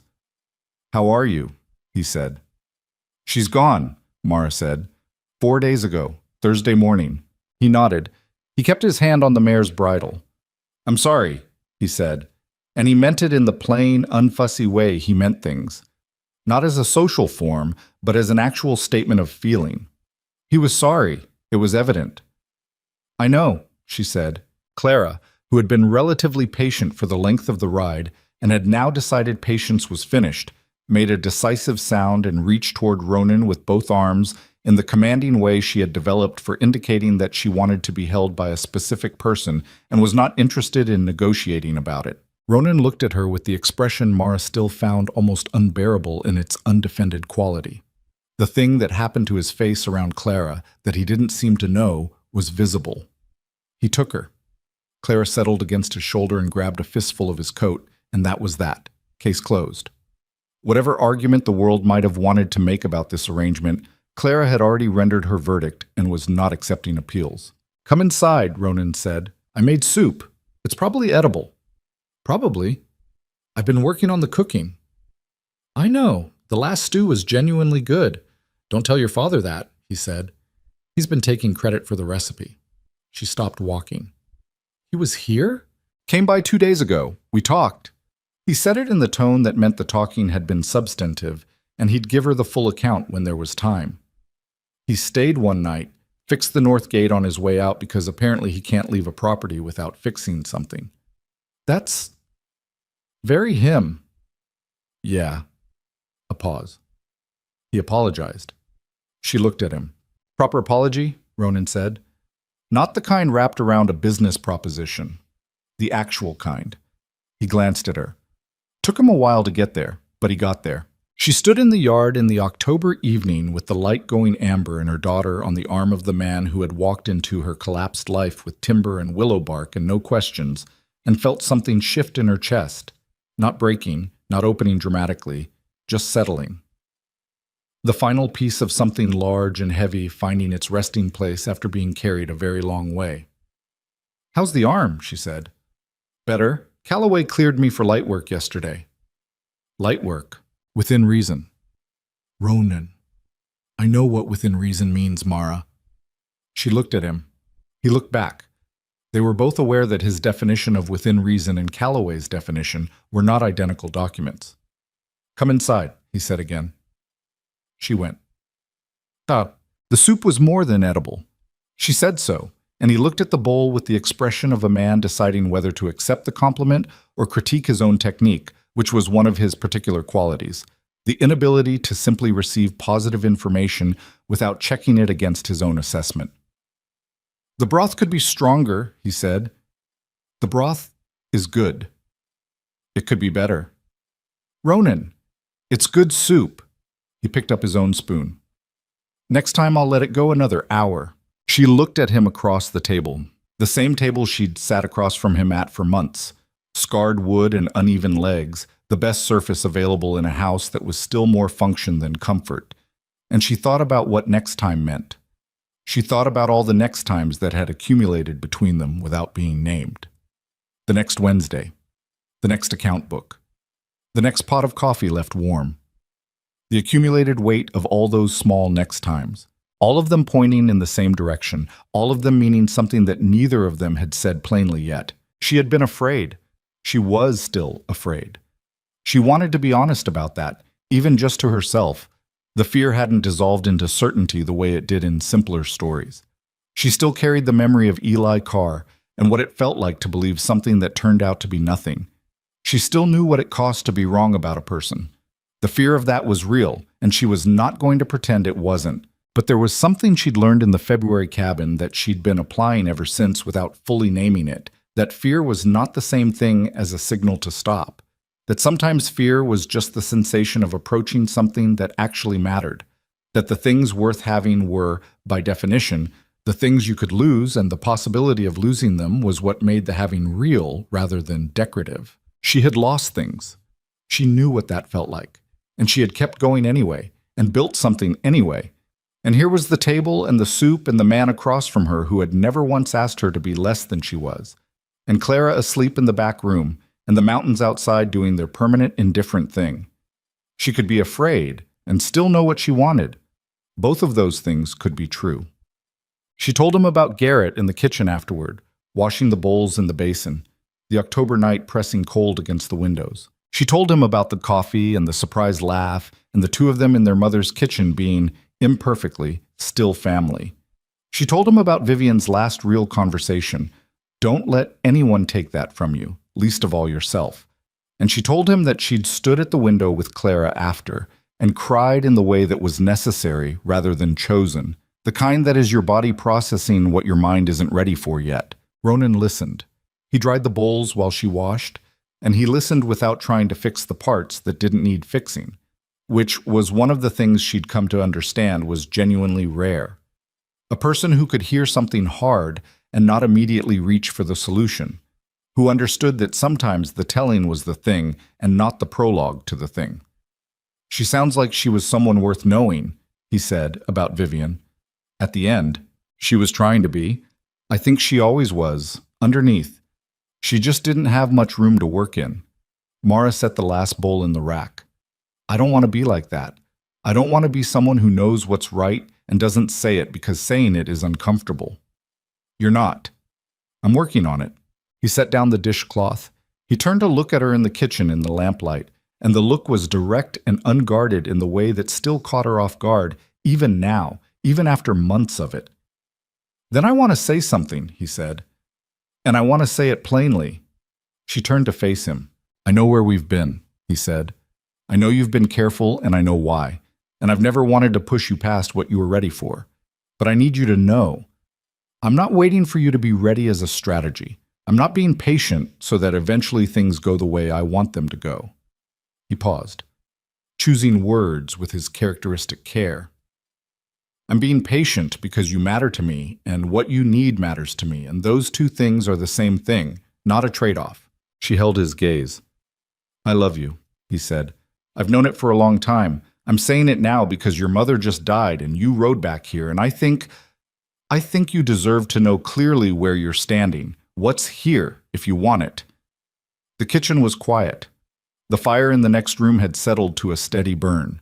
Outside, the wind was doing something gentle against the eaves, the specific sound of October wind that was not threatening anything, just present. I'm still afraid, she said. I know. I'm not saying that as a warning. I'm saying it so you know what's actually true. She looked at him. I'm afraid, and I also... She stopped. I also know that I have been building a life here. Not visiting one, not borrowing one, building one. And the building includes you in a way that I can't... She stopped again. Let the breath out. I love you too. I've known it longer than I've been willing to say it. Something happened in his face. Not surprise. He was not a man who expressed surprise easily. Something more like relief. The relief of a person who has been carrying a weight at a careful, manageable angle for a very long time and has just been told they can set it down. Okay, he said, quietly. Okay, she said. He crossed the kitchen and put his good arm around her, and she leaned into him in the way that was not collapse, but its opposite. The leaning of a person who is strong enough to lean, who has learned that accepting someone's steadiness doesn't cost you your own. They stood in the kitchen for a while, not dramatically, not as the culmination of anything that needed a score behind it. Just two people who had found each other in difficult circumstances and had done the slow, unglamorous work of becoming necessary to each other, standing in a kitchen that smelled like soup and wood smoke, letting that be enough. It was enough. It was, actually, everything. Silas came back to Black Ridge in November with a formal proposal. He arrived with paperwork this time, which was how Mara knew he'd been thinking about it seriously rather than provisionally. Her father did not commit things to paper until he'd decided, and once he'd decided, the paper was how he showed it. He sat at the table with Ronan and spread out the documents and went through them with the methodical precision of a man who understood that what he was doing was not just a business investment. It was a repair. It was done in the only language fully available to him. Mara sat to the side and listened and did not intervene, because this was between the two of them, and they needed to work it out without her translating. She watched her father and Ronan negotiate across the table. Two men who were fundamentally different in almost every way, who had met through conflict and misunderstanding, who had stood together in the dark on a September night and come out of it carrying something they hadn't had before. And she watched them find, slowly, the language of a working respect. It was not warm. It was not the relationship of men who would choose each other's company for pleasure.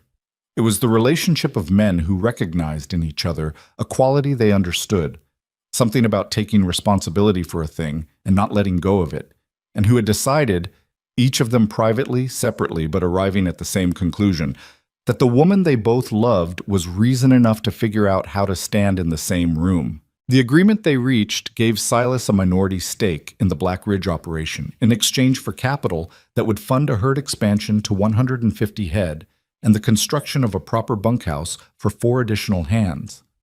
Ronan retained full operational authority. The terms were clear and fair and written down in language that left nothing to interpretation, because both of them were men who preferred not to have conversations they'd already had. When it was done and signed, Silas put his pen away. He looked at Ronan across the table. "I said things to you," he said. "Last winter, on your range. I said things that were not accurate and were not fair." Ronan met his eyes. "You did. I'm telling you that I know it, and that it won't happen again." A pause. Ronan nodded. "All right. It was not a warm exchange. It was not the stuff of a sentimental reconciliation. It was two men with a mutual investment in the same woman and the same future deciding to operate with honesty rather than convenience. And that was sufficient, more than sufficient. That was the actual work of it."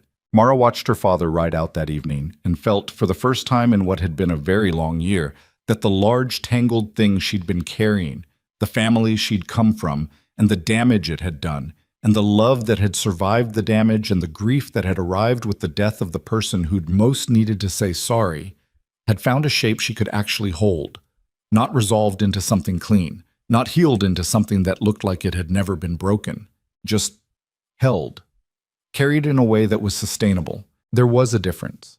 She was learning to know the difference. Bum. Ronan asked her to marry him in December, on the east side of the property where you could see 50 miles on a clear day. It was not an elaborate occasion.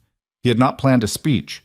He'd been fixing the east fence line, and she'd ridden out with Clara to bring him the lunch he'd forgotten on the table, and they'd stood at the fence with the cold air and the December sky, doing that thing it did in winter where the blue was a shade too sharp to look at directly, and he'd looked out at the 50 miles and then looked at her and said, "I want you and Clara to stay.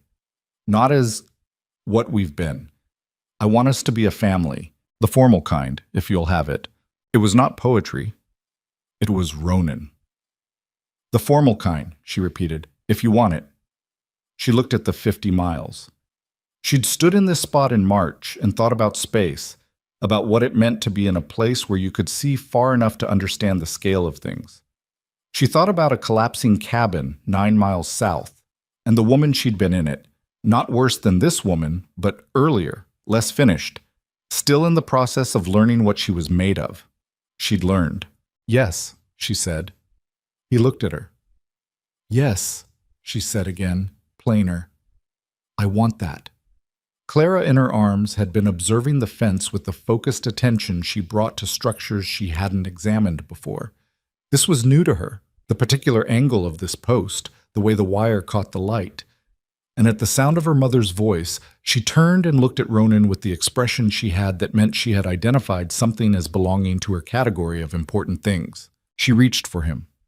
He took her, as he always took her, with the careful, deliberate hands of a man who understood what he was holding. Clara settled against his shoulder. She grabbed his coat.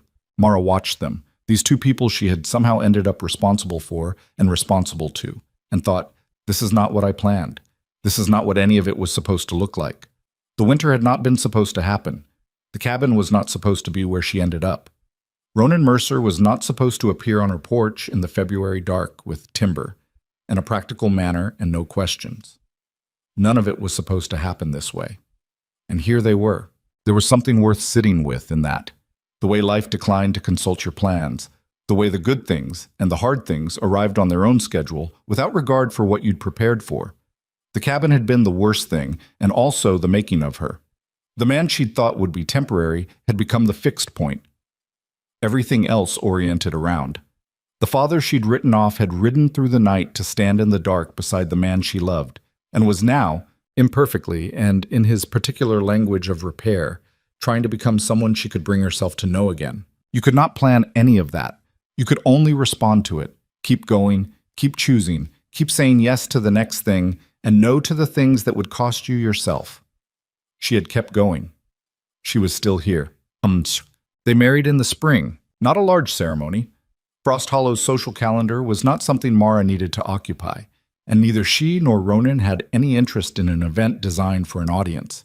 There were 10 people: Silas, Garrett, Doris Fenn from the Crossroads Trading Post, who had shown up uninvited and whom nobody asked to leave, Colin McPherson and the 4 new hands who'd come on with the expansion, and Mrs. Aldrin the midwife, who had delivered Clara and who arrived with a jar of preserved peaches and the expression of a woman who knew she'd said something she shouldn't have and was trying to make it right in the only way available to someone who didn't have the words for a direct apology.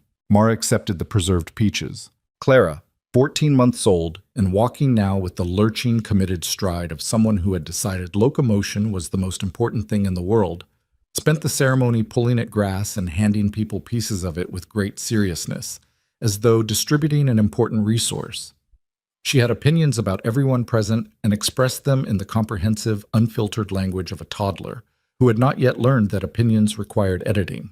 When the officiant, a traveling justice of the peace named Howell, who smelled like pipe tobacco and came through the territory every 6 weeks, finished the ceremony and Ronan and Mara had said the words, Clara looked up from the grass, assessed the situation, and walked the 3 steps to Ronan and grabbed his leg with both hands and said, with complete clarity and no prompting, "Up."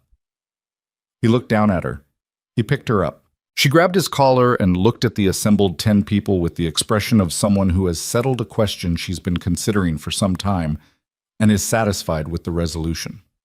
Garrett laughed first, then Doris, then everyone, in the way that laughter went at such moments, not because anything was particularly funny, but because something that had been held carefully was finally allowed to release. Silas did not laugh. He stood slightly apart, the way he always stood, and he watched his daughter and the man holding his granddaughter, and the expression on his face was not one Mara had ever seen before. Not pride exactly, not warmth in the easy sense. Something more honest than either of those.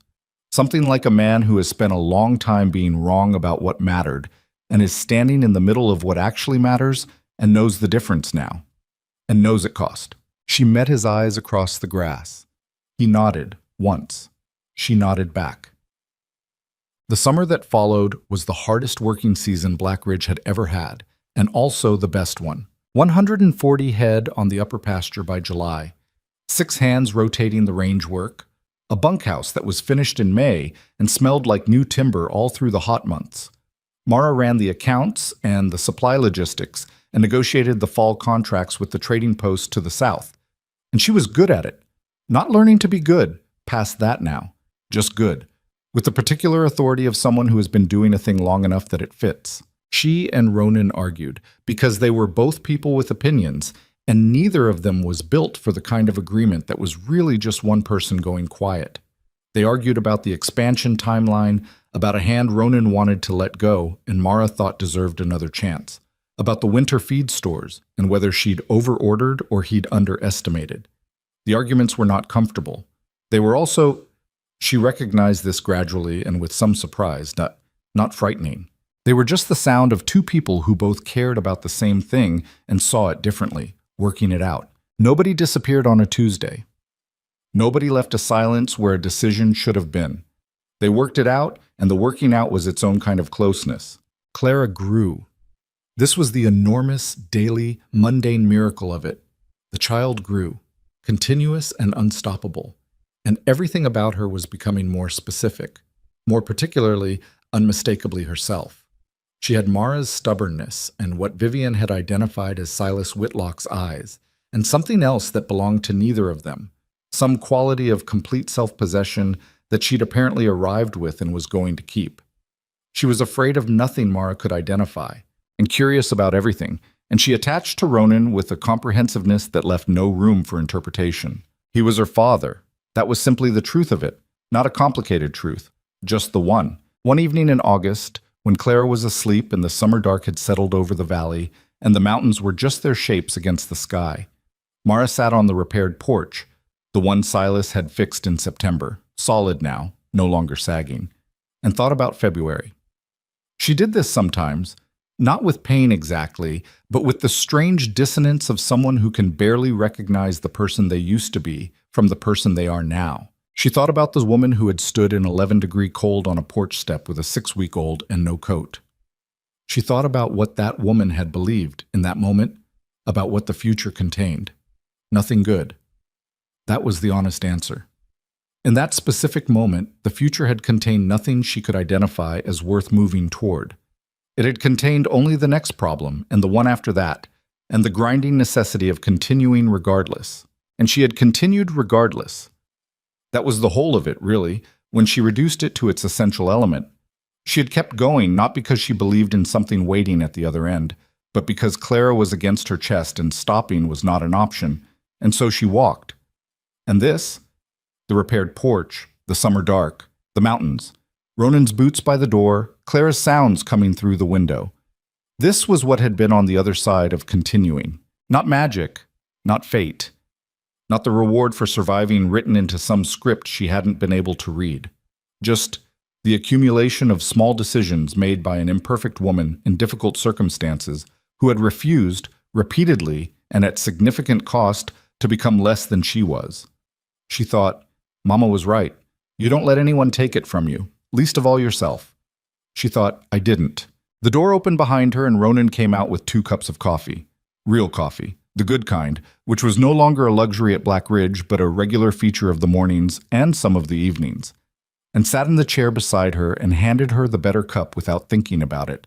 The way you hand someone the better cup when they are your person, and you've been doing it long enough that it's not a gesture anymore, just a fact. She took it. They sat in the August dark and drank their coffee and didn't say much because there was nothing that needed saying that hadn't been said or couldn't wait. And the mountains did their permanent thing, and somewhere in the house, Clara breathed in the specific rhythm of a child who is completely, absolutely, unreservedly at home. That was what belonging actually felt like when you found it. Not granted, not given, not arrived at through the right name or the right family or the approval of people who measured worth in social standing. Earned, chosen, built, board by board, account book by account book, cup of coffee by cup of coffee, by people who had decided that this place and these people were worth the work. The hardest thing Mara Whitlock had ever done was walk out of her father's house in February with nothing.